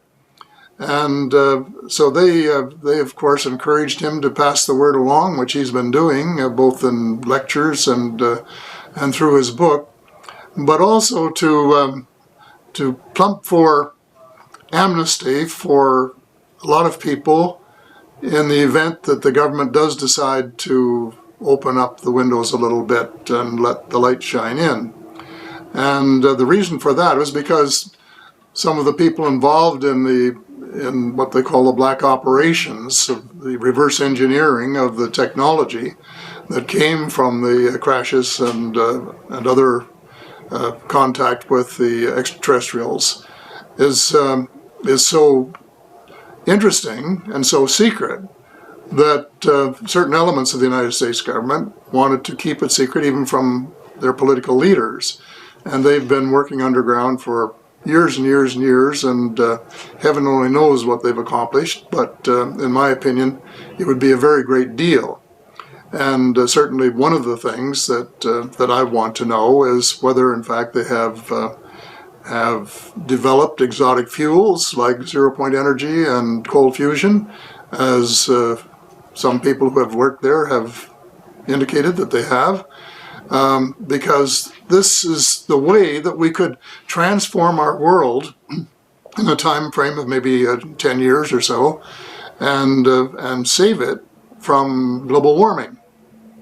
And of course, the other thing I say in the book is that even if that is not true, that the extraterrestrials would give us that technology if we asked them to, because they want us to save our world as a habitable place for ourselves and for their visits. In the case of the Roswell crash, for example, they still claim that it didn't happen, but there were witnesses of all kinds who say it did, and the cover-up was in fact a lie, and that's what I call it in my book.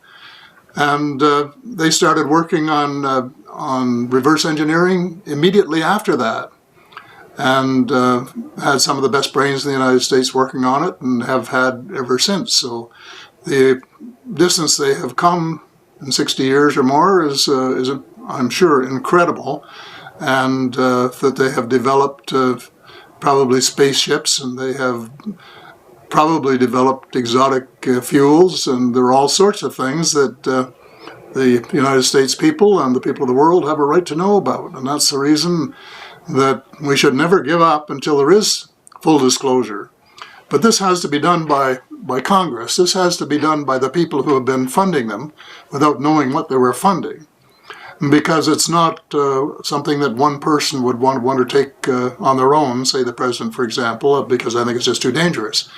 But then once they decide to go this route, they should grant an amnesty, as Jim Sparks suggested after talking to the extraterrestrials, so that people will be able to talk honestly under oath and not fear the consequences if they have committed some sort of major or minor crime in the course of their careers. the blockage, I think, is really a desire on the part of a very small group in the United States to keep a lot of secrets to themselves and not to share them with either other people in their own country or with the world. And why they're doing this, whether there's a financial advantage to the United States or financial advantage to the oil industry, for example, of keeping the existence of exotic fuels a secret, I can't say for sure. But I'm pretty sure that there's somebody that's benefiting or think that they're benefiting from the power or the advantage, monetary advantage, of maintaining this exclusive little club that they've got, which knows a lot of things that the rest of us don't know.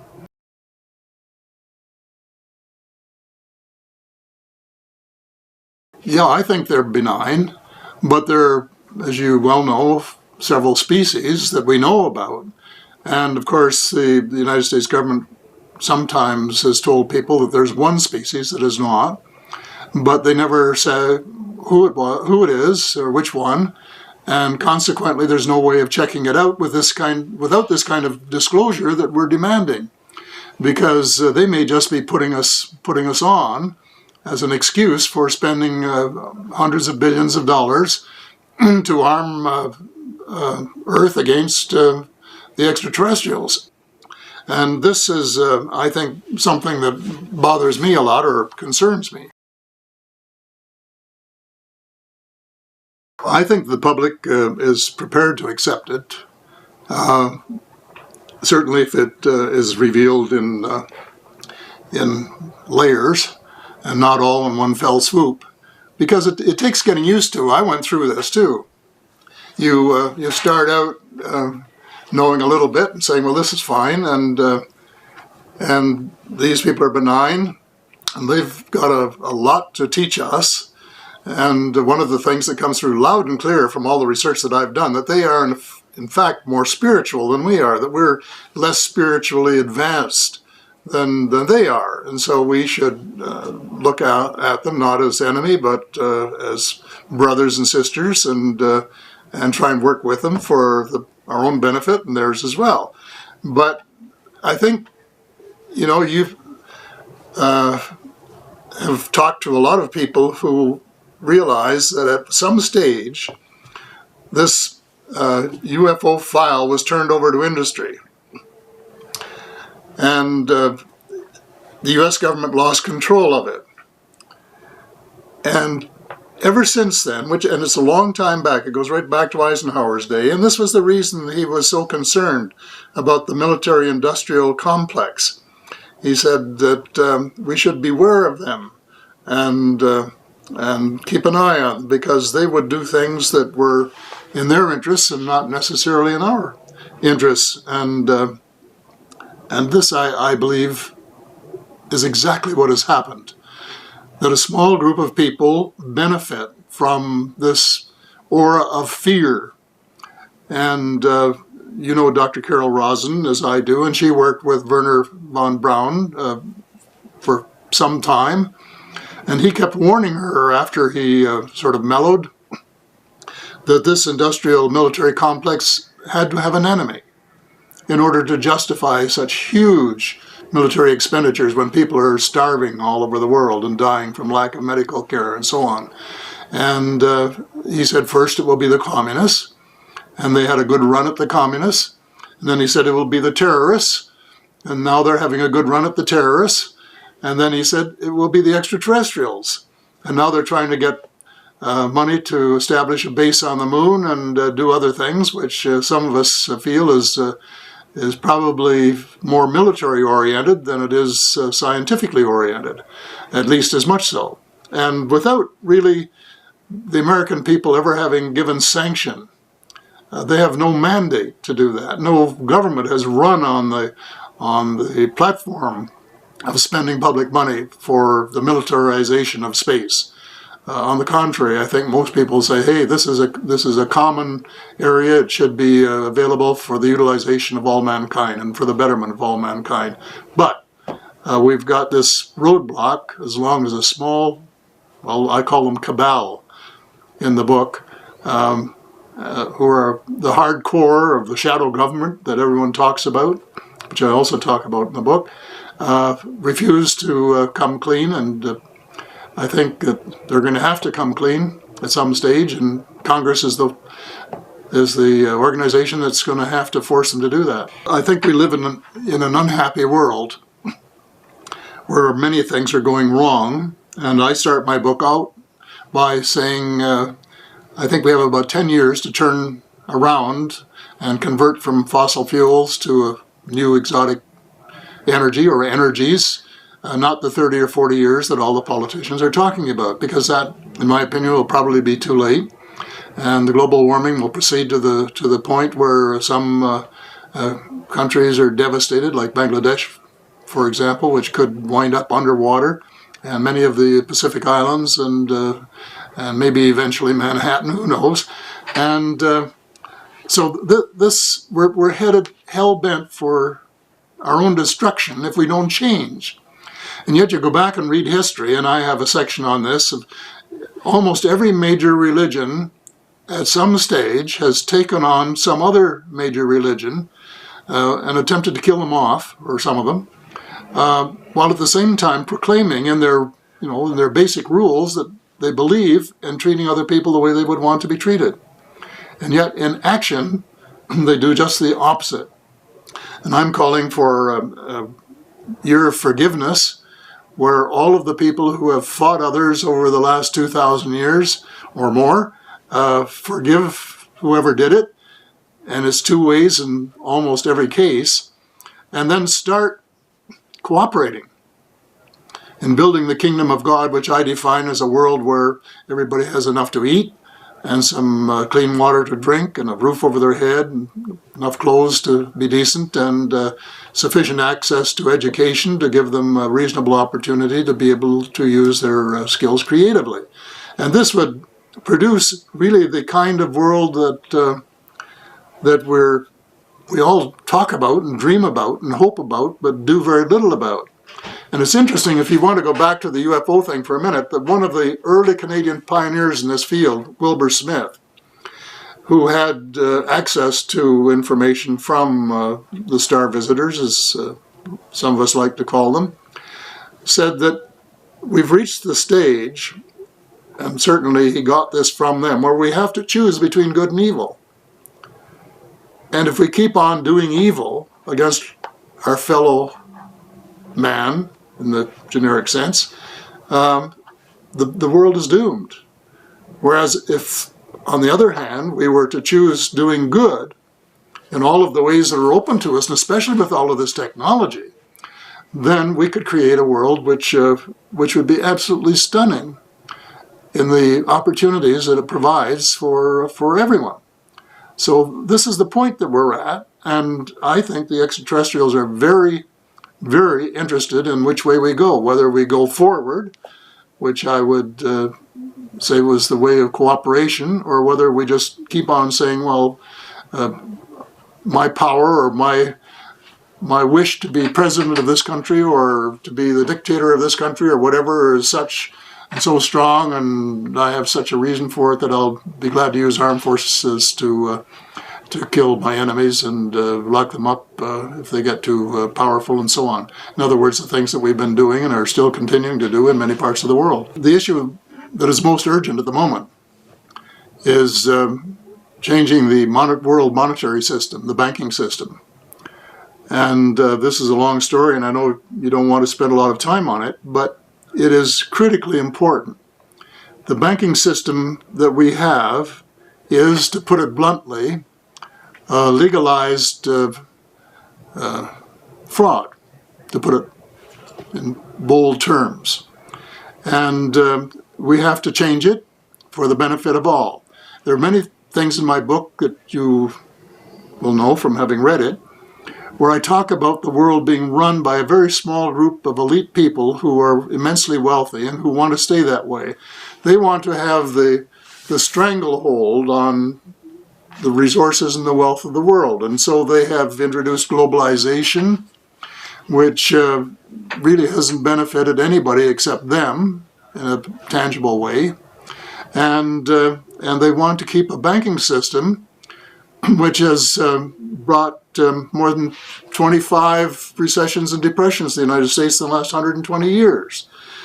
And now, after one of the most serious meltdowns, well, the most serious meltdown since the Great Depression, they're pretending that they're fixing the system, and they're not. It's just a pretense.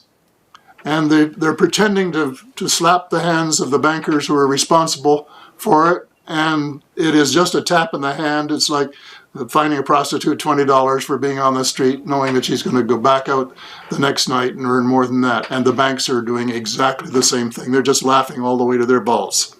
So this is a profound area. Maybe it might be interesting if I could just go through a bit of the history in maybe 3 or 4 minutes or 5. I just go back to the time when King William was fighting a war and ran out of money. Somebody said, well, one way to get some more money is to start a bank. So he got the rich people of England to subscribe £1,200,000 in gold and silver and lend it all to the government at 8%, which is a pretty high interest rate for a government guaranteed loan. But that's the way things go. And then to show their gratitude, the government allowed the bank to print another £1,200,000 in banknotes and lend it to their friends at high interest rates. So in other words, they were allowed to lend the same money twice. Well then, over the years, through the greed of the bankers and the cooperation, use a polite word, of politicians, that ratio has increased dramatically. In the early years of the 20th century, the federal banks in the United States had to have a gold reserve of 25%, which meant that they could lend the same money 4 times. In my early years in Canada, they had to have a cash reserve of 8%, which meant they could lend the same money 12.5 times. And today, with this new system of capital adequacy, which isn't really adequacy at all, it should be capital inadequacy, they are lending the same money 20 times and collecting interest on it each time. Now that is just legalized fraud. And the fact that a tiny minority of rich people can get away with it, I think is a disgrace. So I've been saying we have to reduce that ratio of 20 to 1 to say 3 to 1, and reduce the amount of the proportion of money that banks create from nearly a monopoly to I'm suggesting 2/3, so that governments who own the patent on behalf of the people can print 1/3 of the money, 34% is the figure that I use in the book, and use that to balance their budgets and pay for health care and pay for the transition from an oil economy to something that would save the world from global warming, and do other things that are essential, like providing basic food and shelter for people all over the world and giving the poor people a bit of a break. So this is what's got to happen. And I hope it happens sooner rather than later, because if it doesn't, then what is going to happen is that we'll go for another 5 or 10 or 15 years and have another meltdown. And a few more million people will lose their jobs and their houses and their businesses. And the thing goes on until somebody really does something about it. And it's going to take a lot of guts to stand up to the banking industry, because they're a tough bunch and they would spend billions to keep this from happening. But at the same time, it would be the greatest service to mankind that any leader or group of leaders could do. And I just hope and pray that they will get at it, try and understand how the system works, which very few people do, but which you can learn in a few hours, and then make the change and give the world a break. My advice to the young people of the world would be, it has to start with individuals. I used to describe this sort of thing like a beach. If the majority of the grains of sand on the beach are clean, it will look beautiful, golden, and be very hospitable. If the majority are covered with oil slick, dirty, or translated into the wider problem, evil, or uncaring or self-centered, then you have a dirty beach, which is very unattractive. And that is much of what's going on in the world today. We have very little personal integrity. Every time you pick up a paper, somebody's ripping off somebody. The government officials are ripping off the people, or some people are trying to rip off the government by not paying their taxes or something to show that they're going in the opposite way to what we have to go. But this has to start with individual people, and it has to come from the bottom up, not from the top down, although I must say that, good leadership is very important, and if you can get somebody with high moral and ethical standards at the top, this will rub off on some of the younger people. But basically, the young people have to change the world one at a time, individually, and try to make their motto to leave the world in a little better place than when they found it. And if everyone does that, they'll plant a tree or two, or pick up a can or two, or do whatever is necessary, donate $1 or $2 for somebody else that's in worse situation than they are. And then, if enough people do that, they will then put the political pressure on the leaders to make the macro changes that are essential to change the monetary system and to stop global warming, and to do the other things that have to be done to, in effect, save the world. One of the discoveries that emerged out of modern quantum theory is that so-called empty space isn't really empty at all. It's actually full of energy. So instead of being like kind of a quiet, empty lake, it's more like the froth at the base of a waterfall or something. And this energy is basically electromagnetic in nature, and the energy density is quite high. In fact, it's so high that when it was first discovered mathematically, it was thought to be some kind of artifact of the mathematics. But then as time went on, there were even Nobel Prize winning experiments that showed that this energy in so-called empty space was really there. We don't usually notice it because it's so homogeneously distributed. It'd sort of be like sitting in a bathtub with at exactly your body temperature. You might not notice the water. But under certain circumstances, it can be disturbed or perturbed, and then it has effects. As I mentioned, some effects on atomic emission, for example, is what eventually ended up in a Nobel Prize for Willis Lamb of Yale University, and it's called the Lamb shift. And this is a recognition that, in fact, this energy disturbs atoms, so atoms aren't sitting in a void, they're sitting in the sea of energy. So once quantum theorists realized that energy was there, the next question was, well, is there any way to tap it? And it was thought originally that probably not. It might be like trying to tap the heat energy around us. And you can quickly prove for thermodynamic reasons that it'll take more energy to tap it than you'd get out of it, so you don't come out ahead. But back in about 1984, a researcher at Hughes Laboratory by the name of Robert Forward showed that there was a particular effect called the Casimir effect. You find out that there's enough energy in the volume of a coffee cup to, say, evaporate all the world's oceans if you could get at all of it. So this raised the issue among theorists, well, can we manipulate this energy? Could we tap it for spaceflight application, for example? And there are a couple ways to go. Could we get propulsion out of it? Could we use it as an energy source? And so these are the areas that modern theorists are looking at. But one of the more interesting aspects is that if in fact it does look like there's a route from here to there, then we consider the possibility that, well, maybe there are other civilizations who've been down this track ahead of us. And so it opens up the possibility that you can't reject the possibility of, for example, ET visitation out of hand. Usually here, where Einstein said you can't go faster than the speed of light. Well, that's something out of special theory of relativity, and it really is that you can't take an object and speed it up and then through the light barrier, because it would take an infinite amount of energy and mass to do it. But it turns out it's a faulty conclusion to say, therefore, you can't go faster than the speed of light, because once you get into general relativity, you have some options. The options are to change the properties of space itself, so that locally the velocity of light is engineered to be faster than the usual value. The best way to explain how it is, how it comes about, is that it's actually the idea of stretching space, expanding space on one side of the craft and shrinking space on the other, so that you're not only moving forward through space.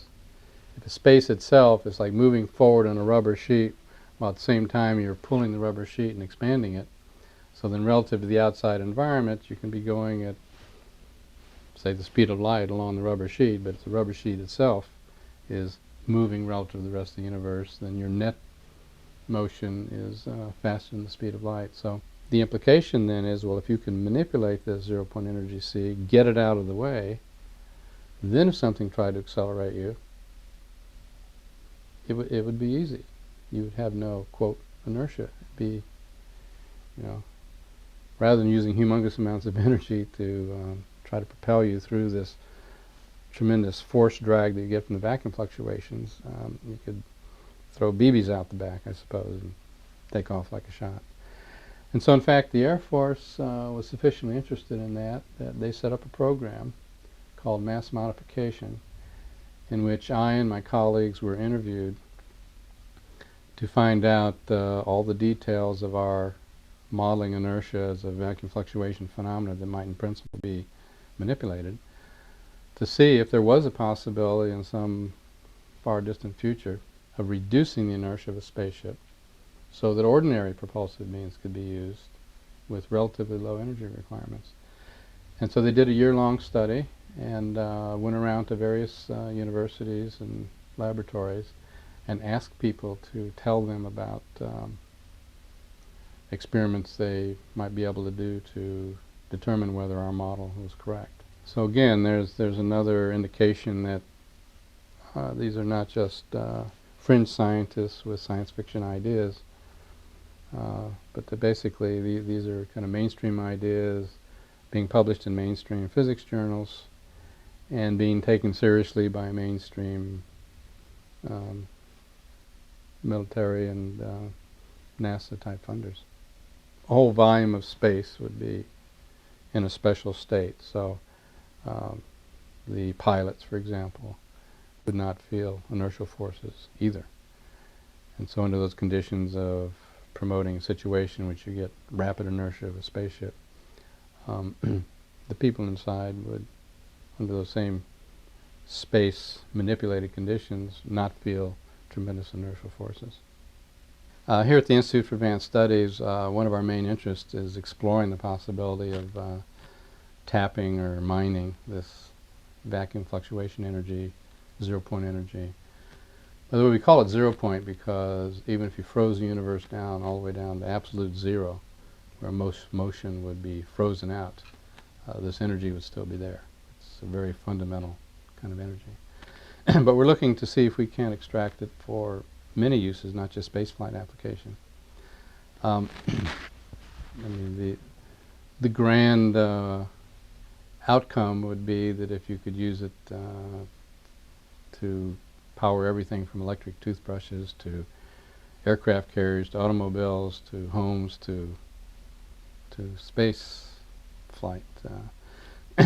One of the main areas of interest, actually, in terms of potential use that we've been approached by many people, is the possibility of having a very cheap energy source for desalinization, which is very hard to make antimatter in large quantities and keep it bottled up. But it has been done. Antiprotons have been generated in accelerator experiments and then captured and kept contained for some periods of time. So that's an area that I know the Air Force has been interested in and pursues research on. Sometime before this millennium is out, I'm certain that probably that will come to use if there aren't other alternatives that are simpler. I routinely make presentations and briefings to various branches of the government, I've been taken out on aircraft carriers by the Navy and shown what it is that we have to replace if we have new energy sources to provide new fuel methods. Of course, NASA is funding some of these breakthrough propulsion physics ideas. The Air Force, various labs in the Air Force are pursuing fundamental studies on these kind of exotic ideas. So there is a lot of government interest. It's getting to the point where modern theoretical physicists are loath to rule out any possibility. I mean, now we're talking about parallel universes and membranes of many dimensions, and I mean, the physics is just getting as wild as it can possibly be. And sandwiched in among all those alternative possibilities is the possibility that some of these concepts might actually play a role in spaceflight application, where civilizations, ourselves in the future, or maybe more advanced ET civilizations at present, could perhaps travel long distances in relatively short times. Of course, we see claims, and not just among the public, but among military pilots and good observers, typically in the military, that there appear to be something like craft flying around with anomalous behavior. On the other hand, in terms of some of the characteristics that seem to be attributed to them, and giving the kind of physics and direction physics is going, you can't rule out that well, maybe some are some kind of craft or probes, maybe even more likely probes and craft from some faraway civilization. Of course, one of the intriguing things as we start looking into the possibility of reducing inertia and so on, and then you see these supposed sightings in the sky which turn on a dime, right angle turn, and so on. And the reason we used to reject those out of hand was that it appeared to be there was no inertia there. And until recently, that was sort of an inconceivable idea to a physicist.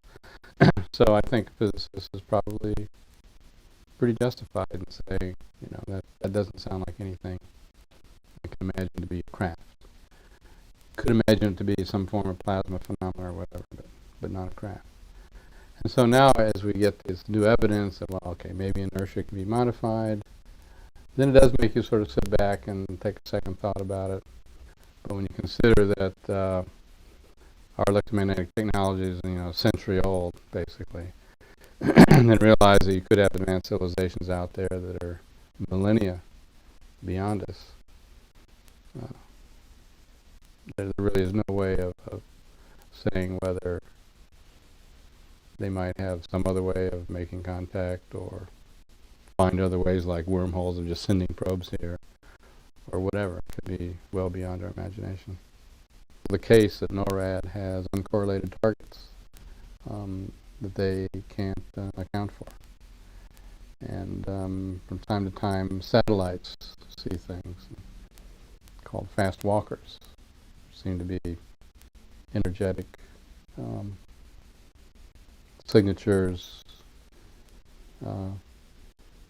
moving faster than can be accounted for by known planes, for example. People of some credibility and credentialing are willing to come forth and say, despite the giggle factor for this area, we think there's something there that should be taken more seriously. Well, it's another mark that kind of an idea whose time has come to take it seriously.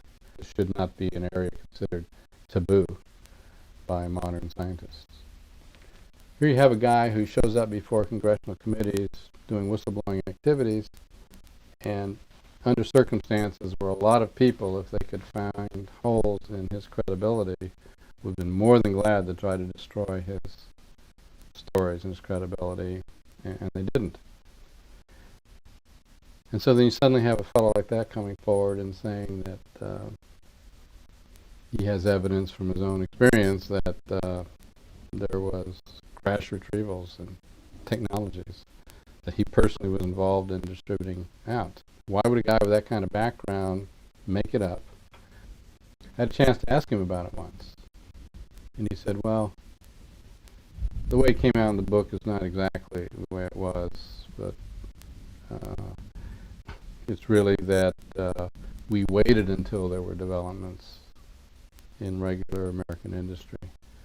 And then we would salt stuff in that might accelerate those developments. It isn't that the developments got started on the basis of what we had, because we didn't want anybody to know we had it. You can't probably dismiss it out of hand, because it's hard to come up with a reason why he would have just made it up, because he's a very sort of patriotic kind of guy. I entered college after high school, but I also went to work for Lockheed Aircraft Corporation.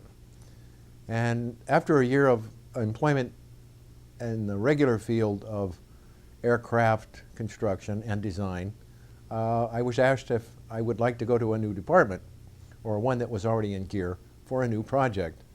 And of course I said yes, not knowing exactly what it was, but I figured that it was in my best interest, and I did have interest in it because I got a little inkling of it from the person, the upper management, that had told me about this. Now, my studies had to do with the design, engineering, mechanical, electrical, and aeronautics. I was a pilot, a private pilot at that time, and still am. And at the time, what would it be, 1961, 62, I started my new job in what is called the Skunk Works. And I was introduced to the various divisions of the Skunk Works. It was purchasing, expediting, and engineering. I served in all of those during the 60s, and this went through 1965. Our projects were, of course, a contract special aircraft, flying aircraft, for the government, the United States government, and other agencies of the government, of course, supplied pilots. And I say this because it's important to the defense of the United States and the free world. Free world means those that believe in the opportunities for all humankind. The projects that I worked on were ongoing, and when I left the employment of the Skunk Works to go into the military, I felt that this is something I wanted to come back to after serving my country. I think it was 1965, actually, when I first went into the military, and discovered that some of the assignments that I was put on in Las Vegas, or near Las Vegas, Nevada, were very much in close proximity to our areas where we tested our aircraft, and a lot of commonly known as Area 51. We call it Dreamland, the hog farm, the lake. You know, this place would flood once in a while, and it was really unusable as far as landing and taking off, but that's beside the point.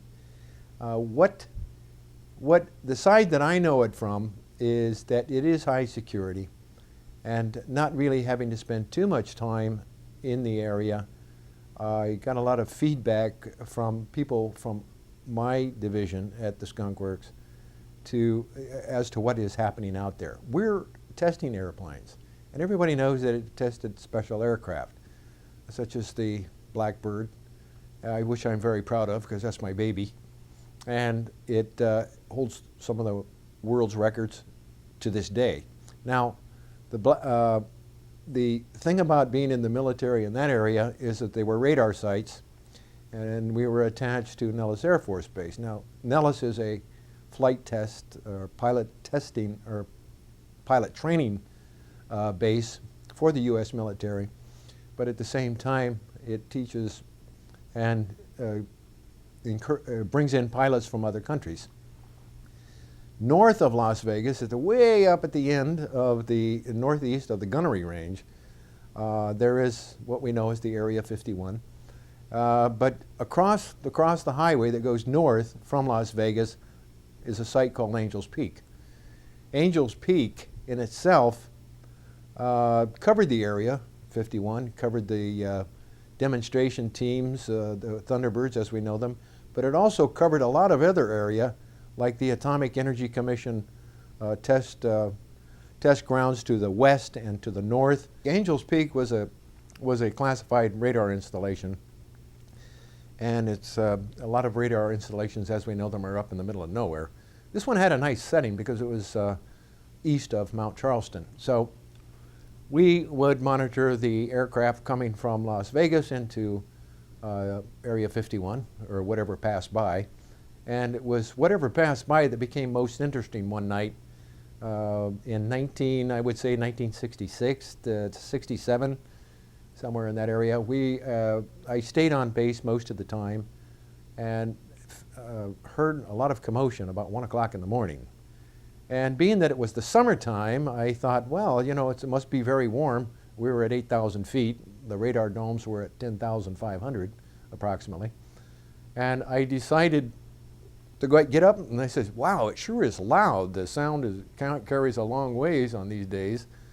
So I went out, walked up to the main road and up near my office, which has a short distance to the chow hall. And I thought maybe it was time for the crews to come down for dinner, but it was another hour. When I got to the area where the fellows were standing, there was a group of about 5 people, and they were looking up in the air, and I looked up in the air and saw these objects, lighted objects, moving at tremendous speeds. It's like what we would know as special effects today, and it was in the area slightly to the north and northwest of Mount Charleston. And Mount Charleston, by the way, is over, I think, just about 13,000 feet. So all of a sudden I says, wow, what an aerial show. I didn't think too much of it because it's not something that surprised me that they were doing these kind of acute maneuvers. But right at that instant, when I saw these things making acute angles and traveling, maybe I would estimate 3,000 to 4,000 miles per hour, and then immediately making a acute turn, I knew that they weren't ours. And I had a special background with the Skunk Works, Lockheed Aircraft, Advanced Development and Engineering, that said, these are not ours. And having been a pilot, I'm thinking, what kind of forces these, if there were people in these craft, what kind of forces their bodies are taking? Then I said, well, these have to be guided by some type of intelligent pilot, if you will, and being a pilot. And I thought, wow, how long will this go on? So it went on, apparently, from my point of view, for about another 90 seconds. And then all of a sudden they seemed to group from what would be hundreds of miles in the sky to the east, or to the west, and they came into a circle, rotated in a circle, and then disappeared.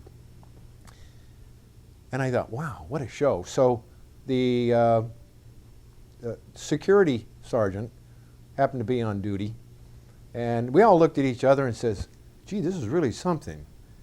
And he said, well, we shouldn't really say anything about this, and just let things take their course of events. Well, I had a buddy that was the chief radar operator named Anthony Kesar, and Anthony was the first one to get off of the bus after the door opened, and I was standing right up close to the doors when they opened up. It's a military-style bus, Air Force, and I looked at him, and Anthony's a very large fellow with this blonde flowing hair and a jovial spirit, and he was as serious as anybody could possibly be, and he was almost as white as a sheet, as white as blonde as his hair. And he'd usually get a good tan as well. But this time he was different, and he took one step down the steps, and he looked at me and he said, did you see those? And I says, yeah, we've been watching him some of them, the fellows have been watching for the last 4 to 5 minutes, and I've seen him for maybe a little more than 90 seconds. And he says, we saw them on the radar screen, and we documented them. He says, they're not bogeys, they're not apparitions, they are real solid objects. And of course they would have to be in order to get a fix with radar, the kind of radar we use there, would have to be a solid object. And it's not that we tracked them with the radar. They would go in and out of the signal and register that way. And there were, I think he finally documented that there were 6 to 7 because it happened very quick and it's very real. So as far as the inhabitants thereof, we don't know. But the fact that they can perform the maneuvers and travel at the speeds that we estimated, and also as estimated by the radar operators and their scopes. What did they estimate? They estimated around 38 to 4,200 miles per hour equivalent ground speed. I mean, that's really quick. I mean, these things are darting across the sky. First, they look like a star, and then they move in any direction, triangle, or make any kind of a straight line, or just hover. There were, let's say, 5 of us on the ground. That's including myself. And in the radar towers on duty that night, at least 4, plus the officer of the day.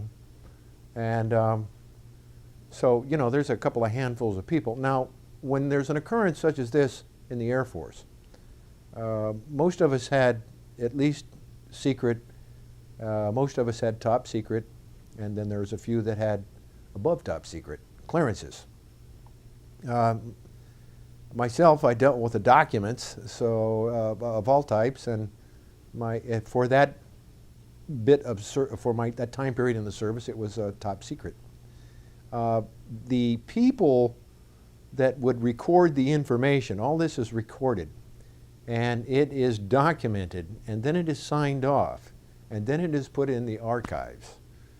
And our division, our radar squadron, was part of the 26th Air Division, which was in Phoenix, near Phoenix, Arizona. So where they go from there, it could be, you know, the Pentagon, it could be United States Air Force headquarters. They were definitely, I mean, the way I pictured them, they were bigger than some of the closest stars, much bigger. You know, I would say about the size of a 50-cent piece, you know, about, no, I don't know, about 10, 12 feet away. That's what it looked like. Maybe a little bigger. But like a silver dollar, there we go. And moving across the sky in a manner that did not leave a trail, okay? And not that we could ascertain, but they would just come to a stop and do a, you know, a 60-degree, 45-degree, 10-degree turn after stopping and immediately reverse this action. And there isn't any, you know, having been a pilot and a military search and rescue pilot, along with the flying, there isn't any kind of training that we can take that can bring us into a realm that can withstand that kind of a speed and then stop and immediately go back the opposite direction and accelerate from 0 to, you know, up to 3,000 miles an hour.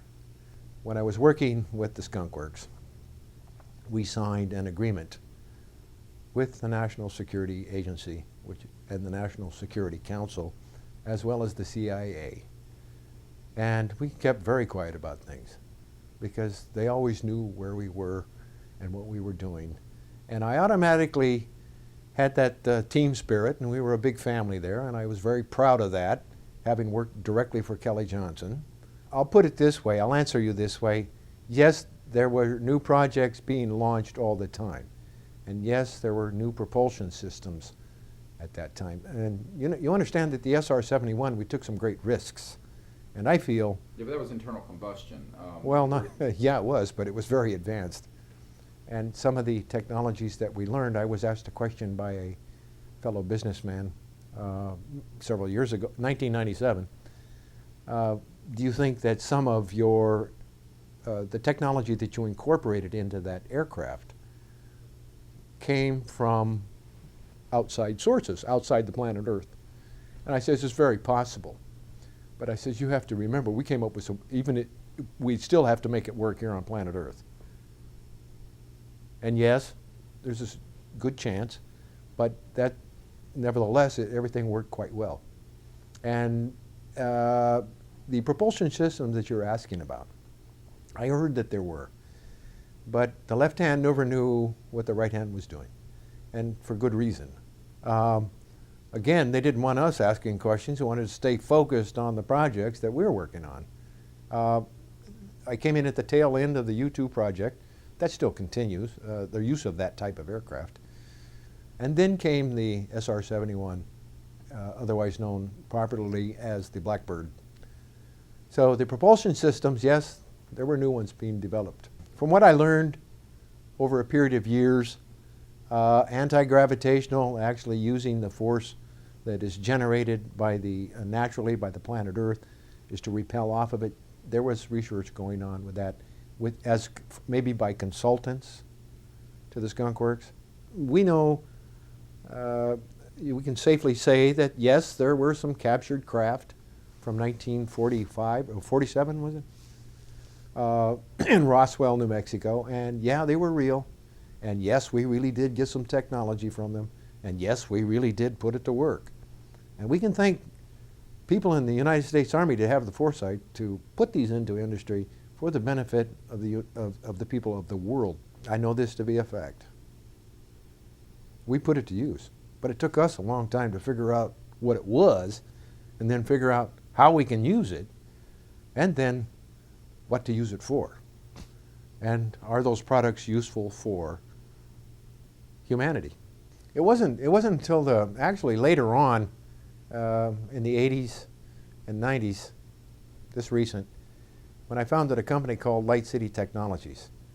It was a technology development corporation of a secret nature. We work with data signals, avionics, computer, and as I had talked with you before, we knew each other from certain agencies of the military in contract with the CIA or other branches of usually called unseen industry. I would say that's a good term. We can term it black, deep black, or hidden. And okay, that might be okay for the popular, but having participated in it, and we still do once in a while, on contract, because we might get something useful that can save lives and save money as well for everybody, not just this country. The question that there is advanced, some people call them advanced races. Well, the knowledge that I have of these technologies coming with the aircraft or the craft that were captured here. I didn't see the craft, nor did I see the bodies, but I certainly know some of the people that did. And of course, they're passed on now from their earthly bodies, but there was no question that there are people or beings from outside the planet that have lived here for a long time. And it isn't just something new that's been happening in the last couple of years. There's been NATO research conducted, joint research, joint meaning many different countries, and it's been documented as to who those races are and their population at that time, and this was back in the early 60s. This is when what precipitated the need for our aircraft was the result of these reports coming out from NATO. These reports were started in the late 50s, they were finished in the early 60s and disseminated to the appropriate leaders of various countries, I think, but they were kept under lock and key, if you will. And the prominence or the greater exposure or greater occurrence of unidentified flying objects became, what would you call it? The objects became more known. And they actually stopped. They would communicate. We have records from 1954 that were meetings between our own leaders of this country, as well as a meeting with the leaders of our country here in California. And as I understand it from the written documentation, that we were asked, if we would allow them to be here and do research. And the statement I have read was that, well, how can we stop you? You're so advanced. And I will say by this camera and this sound that it was President Eisenhower that had this meeting. And it was on film, sort of like what we're doing now. Bringing it up to date, their NATO report gave that there were 12 races, and that the final summary, they had to have contacts to go to these races in order to understand who they are, what they're doing, and what they could do. And it didn't get into the contacts, but it certainly did verify that they haven't been here for just a few years, maybe hundreds, maybe thousands of years. And this was written in the text. Getting back to the technology that we might have used, the chips, the lasers, the night vision, the what we call bulletproof vests, and a few others. These were all used, these were all developed. The chips, what they call the central processing units, were developed in great strides. Now, why did that happen? Why you put a few things together and do a bit of research, you think, wow, boy, we did benefit. And in several talks, these people, it wasn't because they were necessarily sharing the technology, it's because we picked it up and put it into what's called the file cabinet. And we ascertained, like, oh, are these people safe? Are these people that have come in out from outside, are they hostile? Well, if they were hostile, my own knowledge is, and feeling, I don't know about all of them, is that we could have been, with their weaponry as it might be used, it could have destroyed us a long time ago, or it could have done some damage. You think then that was, you listed all these devices, do you think those came from studying extraterrestrial devices? Yes, some have no doubt. They came from the Roswell events. I know that some of the technologies that came out of the Roswell incident, the technologies meaning that which came with the extraterrestrial craft. And the reason they crash is they are, their guidance mechanism was interrupted by our radar or by some equipment that we have. I mean, it was quite by accident, I think. I don't know about that part of it, but even more validating for me was that one of our contract scientists for our private concern, Light City Technologies Incorporated, he worked with them. He worked with a couple of those technologies while he was with a very prominent intelligence agency of the United States government. So that was good enough for me, because this... What did you learn from that? What I learned from that, I thought anything's possible. You need something, let's build it, you know. And it isn't, everything has a physical shape in this dimension, or a tangibility. The ideas, everything starts out with an idea. It had to start out with an idea for these visitors to planet Earth. And maybe they had color-coded what we would call fiber optics today that could bend light and that could guide light to one data location to another data location. Well, guess what? We've been talking about it for 6 years. We have that type of technology now. The one person that I've talked to only outside of the military or the government level that would otherwise keep this out of the public view is Dr. Greer. And the reason for that is because he makes it the professional approach, which is more in line with the way we were in the military. Yes, the lenses, there were some actually what we would call the eyeball coverings that allowed the inhabitants or the people inside the craft that made the journey across space, allowed them to see in the minimal light that we know is now present during space travel. And we know that from our own astronauts as well as astronauts of other countries. These lenses magnified light, but also brought in a certain type of clarity. And my reason for mentioning this was that it was Earth doctors and specialists and interested in what's beyond all this, beyond the physical world, that got them into the removal of these lenses. I think there's a lot of this has been well documented by Colonel Corso. I'm sure you're familiar. Maybe you know him. You know, who was there with him? Well, there were a lot of people there with him.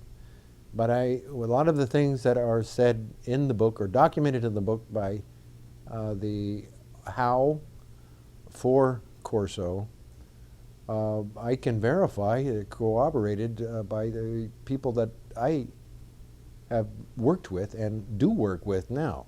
So I can say that what I know about it is very true. The pathway that it took, that's another story. We talk about hidden technologies. Why don't they, or all these hidden things, and why don't they let people know about it? Well, they hide it from the public. Well, there's probably good reason for some of it. They don't, maybe the government didn't understand it themselves. Being in the Air Force, maybe we didn't fully know what it was. Take those technologies from Roswell. It took a while to figure out how they worked before we knew what to make from it, and then how to get it into industry. How can it benefit the people? The guidance mechanism were nothing. There was no yoke, there was no wheel, there was a console, very colorful, and they used their hands. And by the thought process, and by the way they moved their hands in rhythm with their thoughts, was the guidance for the aircraft. That was one reason why, if they took their attention off of what they were doing for their craft and put it on me, it might have upset the flight pattern for their craft. Now, it goes beyond just the way that they actually flew the craft, but what the meaning behind it is that they were trained to be one and use their whole being to flow with to work with the natural forces of what we call the universe. That's within the planet's sphere of influence and perhaps outside. This was very clear. And later on, after in the 80s, when we got in contact with the equipment from the Roswell incident, this is the way they discovered that perhaps the craft was being guided very much the same way. Well, that's about a 20-year spread, or less than 20. So this was just a key point. But we also have, where I live, my neighborhood, I find out that we have prominent research people that are working on what we called in the Foxbat, the movie Foxbat, where they had the helmet that says, oh, you think in this language and you think this and you guide it with your eyes that way and you fire it with your thought process and fire your armament from the aircraft. That's very real. It wasn't perfected to the point that the movie made it perfected, but by gosh, since that time, I think they have come pretty close. These are all available because we have data signals we worked on with our technology company. They have, in other words, the technology has caught up with the thinking process. Humanity has the quickest computer built into them than any man-made computer can ever approach, and that includes the Cray computer. Whatever we can think of, by the way, has already been done by nature. It's just up to us to figure out how nature did it that allows it to work in harmony with everything else. But the fact of the matter is, when we all come together, if we were to sit down to dinner, we would say, oh, we're from this country and that city and that city. Well, it isn't any different. If we're in planet Earth, somebody else might come from a different location, long ways away, but we all sit down and share knowledge, maybe perhaps share food. This is the way it really happens. The sensationalism that reporters and newspapers and writers put forth, it doesn't do the public any good. It feeds the desire for sensationalism in people. We naturally have a curiosity, but it can be fed with fact and truth, or it can be fed with sensationalism and half-truth, or no truth at all. How I came to learn of that NATO report, the research report about, the impetus for doing the report in the first place is because during that time period, late 50s, 60s, the Cold War was beginning, and there were ships, flying craft, intruding upon the Russian space, or shall we say the communist space. And then there was flying craft intruding upon our space, and we each was blaming the other, and in doing so, we were ready to push buttons, and we came very close to pushing the buttons that would annihilate perhaps both sides, especially in the war zone, or in that close proximity zone. And before the buttons were pushed, there was a secondary type of control where we call it human reason. It's something that machines can't do. And we thought, wait a minute, we can think very quickly. This is what I mean about computers, the humans having the quickest minds in computers, faster than the Cray. They assessed the situation and said, wait a minute, it's happening to both sides. Something is unusual here. Maybe we should do some research and then do a report, because we still have the weapons, we can still push the buttons, and thus the report. That was the reason for the report. It was because of the unidentified craft encroaching on one another's airspace. It turned out it was both same unidentified craft. And so it led to some very interesting information about civilization, how it occurred here on planet Earth, that these races have been present for a long time, and perhaps they're referred to as some of the wise ones that we know about that helped educate and help train people here.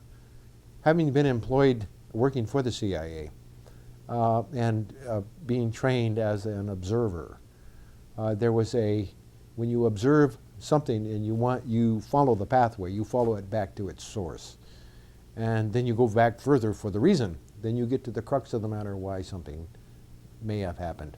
But then we ascertain why it happened. And I was studying some information, following the pathway on some information that had to do with NASA, that had to do with extraterrestrial visitation, and how real was it. Didn't matter about the sensationalism of it. That's how I came to know of the NATO report. But it was also through the military channels. I had to make some phone calls, and I did. And it was very nice to knock the dust off of those, because we can all say, wow, see where it's progressed since then, if we were willing to talk about it. We worked with the Central Intelligence Agency as contractors. That was during the time of the Skunk Works. During the military, I had been in a few different places around the world, particularly with combat support in the Vietnam War. That the actual work, the close activity was pre-military. It was with the Skunk Works. You see, the CIA was one of our best customers. And it's the CIA that has one of the world's best air forces. It's not, we have Francis Gary Powers, yeah, we knew him. Schumacher, a lot of these people, they're very real people, and they were often moved around by politics. And I think that we can learn something from all of this. We don't necessarily have to be, what would you call it, open, but we don't have to lie about it. We just perhaps don't say something. We've got to keep each other honest, and we've been doing that for years. The technologies that I know about that were removed from the craft, and I think my understanding is that they were removed from the craft at Roswell in a manner that was not known to the guards or the, I call them wild security people surrounding the area. Had to be done rather quietly by specialists. And I'd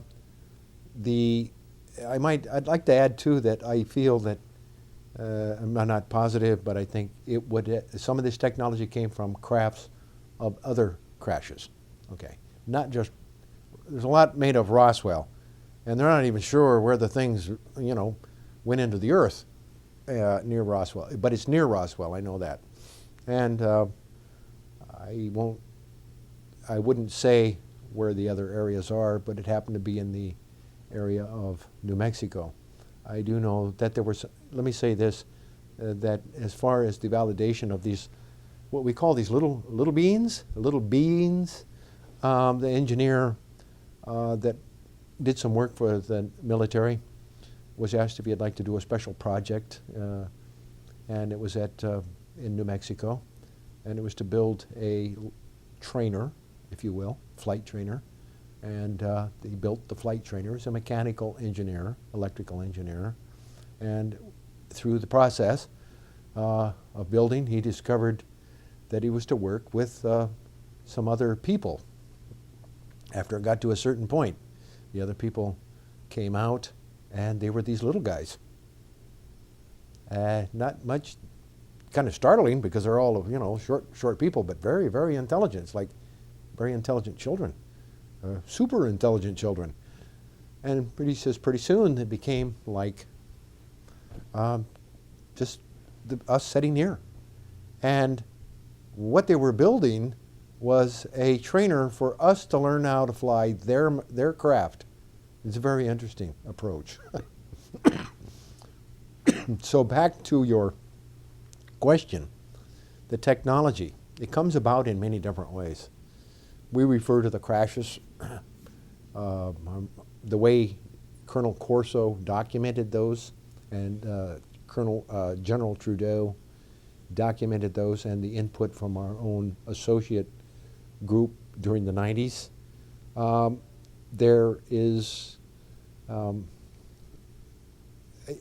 it's the uses. I think more it's the uses where we can, from one particular technology that supposedly came from one of the retrievals. Let's call them retrievals, retrieved technologies. The computer chip, I think, is one of the best examples. The computer chip started out with computers, but then it became used in, video cameras. Then it became used as microcontrollers in automobiles, aircraft. I think they had to. They had to figure out what they were for. They say, hey, well, first of all, it's silicone, and first of all, it is. Or secondarily, it's something that looks like it exists in other realms outside the planet Earth, perhaps. And also fiber optics. Fiber optics went into these computer chips, and mind you, the signal didn't travel on hard wire as we know it previously. It traveled through a hollow core and in the form of light, colored light. And each color had a spectrum and an assignment to do a certain thing. Color, light, sound, form. So we have fiber optics that we put to use. We say, hey, what is this spaghetti that is in these craft attached to these computer chips, these silicone chips, and these what looks to be electronic equipment? And what is this metal that these craft are made of, or what appears to be metal? They did a lot of research. They did reverse engineer. They had to do some testing, yes. That's something that science does, and make it repeatable. We get these things, handheld scanners, that we can scan the body and determine what its condition, health, and also treat from the same scanner. Are these things real? Well, I can tell you personally that we've been working on them, and we have them cure cancer? Yes. Diagnose and cure. Again, politics. And God bless them, the FDA and other people whose financial interests could be damaged by the release of certain technologies. And this is not a weird statement or not a slam. Obviously, can it be a win-win-win situation for everybody? This is the way our technology development group views the use of technologies. Have you been associated with that group, or? I founded the organization that became, when it became a corporation in California. Yeah, I was associated with it 6-7 years before, so that would be back in the 80s. We were contractors to the CIA. That was 6 years, working for the Skunk Works. That was then, during that time period. Working for the Skunk Works was 5 years.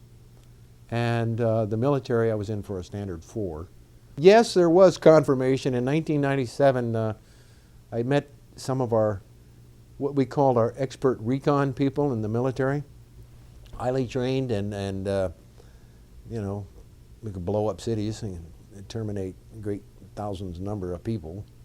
But they did an exercise. This is a confirmation. They did an exercise. They were hired by security in the United States is constantly tested. That's the only way you're going to find out if it's bulletproof or where you need to improve. They were hired, this group, they do asset recovery now for people throughout the world. They were asked to breach the security at Area 51, and they did a wonderful job. And they did it. And this is the one way I thought, how would I do it? Well, by gosh, this is the way they'd do it. And they went through and they disassembled piece by piece. And, you know, they could take out the pieces piece by piece, and it would send a signal and alert, and they could hide. And these guys were experts. They were expert recon people from the military. And they still practice some of their techniques just because it could stay in shape. What did they find? What did they find was that there were many areas at Area 51, and security is as crazy as ever there. You know, that says something for the security forces. And they're a little bit nutty because I think they're too far out away from humanity most of the time. And that's a personal opinion. It's not a reflection on the management. The idea that there is craft being worked on is not just an idea.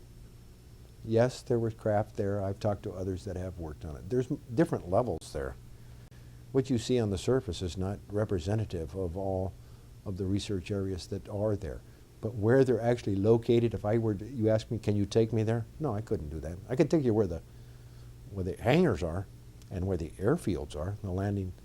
I know there were two prominent people that, to this day, I still know, that founded what we call Area 51. They're two friends. I had no idea. It wasn't until 1995 and 96 that we were talking about all this, swapping stories, if you will, that they told me that they looked at me and said, do you know who it was who actually went out there for Kelly Johnson? And they named the names. I'd like to keep those quiet for now. Okay, that's fine. Because they're still related to, I mean, They're still involved. for the benefit of their families. Yeah. Well, they're retired, but they're still involved in, just by contract. DuPont, oh God, IBM, what is now, I think, Western Digital. Well, I've had business dealings with EG&G. They make products for us. They have made products for our corporation, our private sector corporation. They're a contractor. Quite good. They were responsible for the safe delivery and return of personnel to various work locations. But that isn't it. I mean, that's just a small amount of their work. He says, they're here, right over there, and look at the size of those ships. And it's obvious they don't like us being here. And what he went on to describe was like a lineup of military planes, only here's these craft and their people observing him, and he's observing them. Neil Armstrong. And he said, they don't want us to be here. and somewhere in the Wasatch Mountains, was trying to line up to take a device, you know, this recording device like this, and do research. They did. They eventually did. The guardians of the caves and the territory have been in the hands of the Native American in that area for hundreds and hundreds and maybe thousands of years. They are taught, they are visited quite often, as they said. These people are not, fringe, what I call fringe thinking. They're very solid. They believe in the Great Spirit. A very solid practice of treating one another here correctly, how you'd want to be treated. The caretakers, as they're called, are visited by these extraterrestrials. But there's some big graves up there with people 7 feet and over. Blonde-haired, red-haired, light-skinned, fairly well preserved. I mean, you know, where do they come from? I don't mean there's just one out of many. Have you seen these, or did you go? I've seen pictures of them. Really? Yeah, I saw it. They brought back still pictures. Not only did they do video, they brought back still pictures. So how they opened up these caves, they look just like mountains. I don't know, who knows? I don't know, but they got in there. Yeah, there's technology, weapons or things that can heal. There's spacecraft, so I'm told. But this travel stone came out of one of them where ancient records are kept. And yeah, it's ancient language. It's a root race language. It's whatever came before the Sanskrit. I think maybe Senator Orrin Hatch of Utah, you know, he came pretty close. There's a lot going on in Utah. There's a lot going on everywhere. It's where I don't know all of the things. I really don't care. But that's where some of our associate scientists are. I know what some of the things they're working on. Their own private laboratories. This guy, I guess he was the chief master sergeant, a sergeant of sergeants or something. You know, the who's who of stripes. He came into the office one day and he said, I was on the commander's staff. And when becoming an officer, I'm still on the commander's staff. Comes in and he looks at me, and I really liked the guy because he had the depth of his spirit, you know, besides being a good military man. And I said, he looked at me, he says, "You work for Kelly." And I knew where the records were. Because we don't exist, and we never worked there, and the project never existed. And our conversations, this conversation never happened tonight. That kind of thing. But when he says, "You worked for Kelly," that was a way of saying, we've looked at your records. Do you want to complete your degree? Yes. Barry Goldwater was my sponsor. He was the commander's close buddy, but we knew him as General Goldwater. I'm very proud of that, and I served it well. Do you know if Kelly Johnson knew of the UFO and ET issue at all? Oh yeah. I would say he did, but he was focused on developing a job. There were 5 people in the world of his caliber, and there were 3 of them, 3 of that caliber in the United States. One was Kelly Johnson.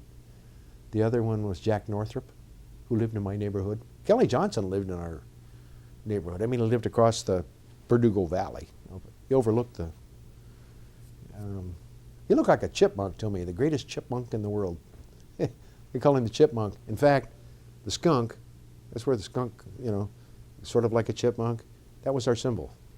So all of these things are tied together in some way, linked, but not necessarily everybody knowing each other, but were they all headed in the same direction? You know, we assume they were, but the right hand and the left hand and our levels of engineering, yeah, we knew what we were working on and what the probabilities were springing from it and future development, but where they ultimately were led, where it led and what would spring from that, how it was used. I learned one thing from an associate scientist, development scientist, somebody whom I have the highest respect, who was with the CIA. He says, the first thing we want to determine is who's turning the wheels on any project. He says, that's when we decide. This is what I did when I was with the CIA. He said, this is what I analyzed before I said yes on taking on a project. You see, who's turning the wheels? What's the motivation? Why is it being done? I asked, after we first talked, I analyzed, why is Dr. Stephen Greer doing this? I've done my research, some of it, or maybe a lot of it. And I've watched the happening. And you've been very dedicated to what you're doing and professional.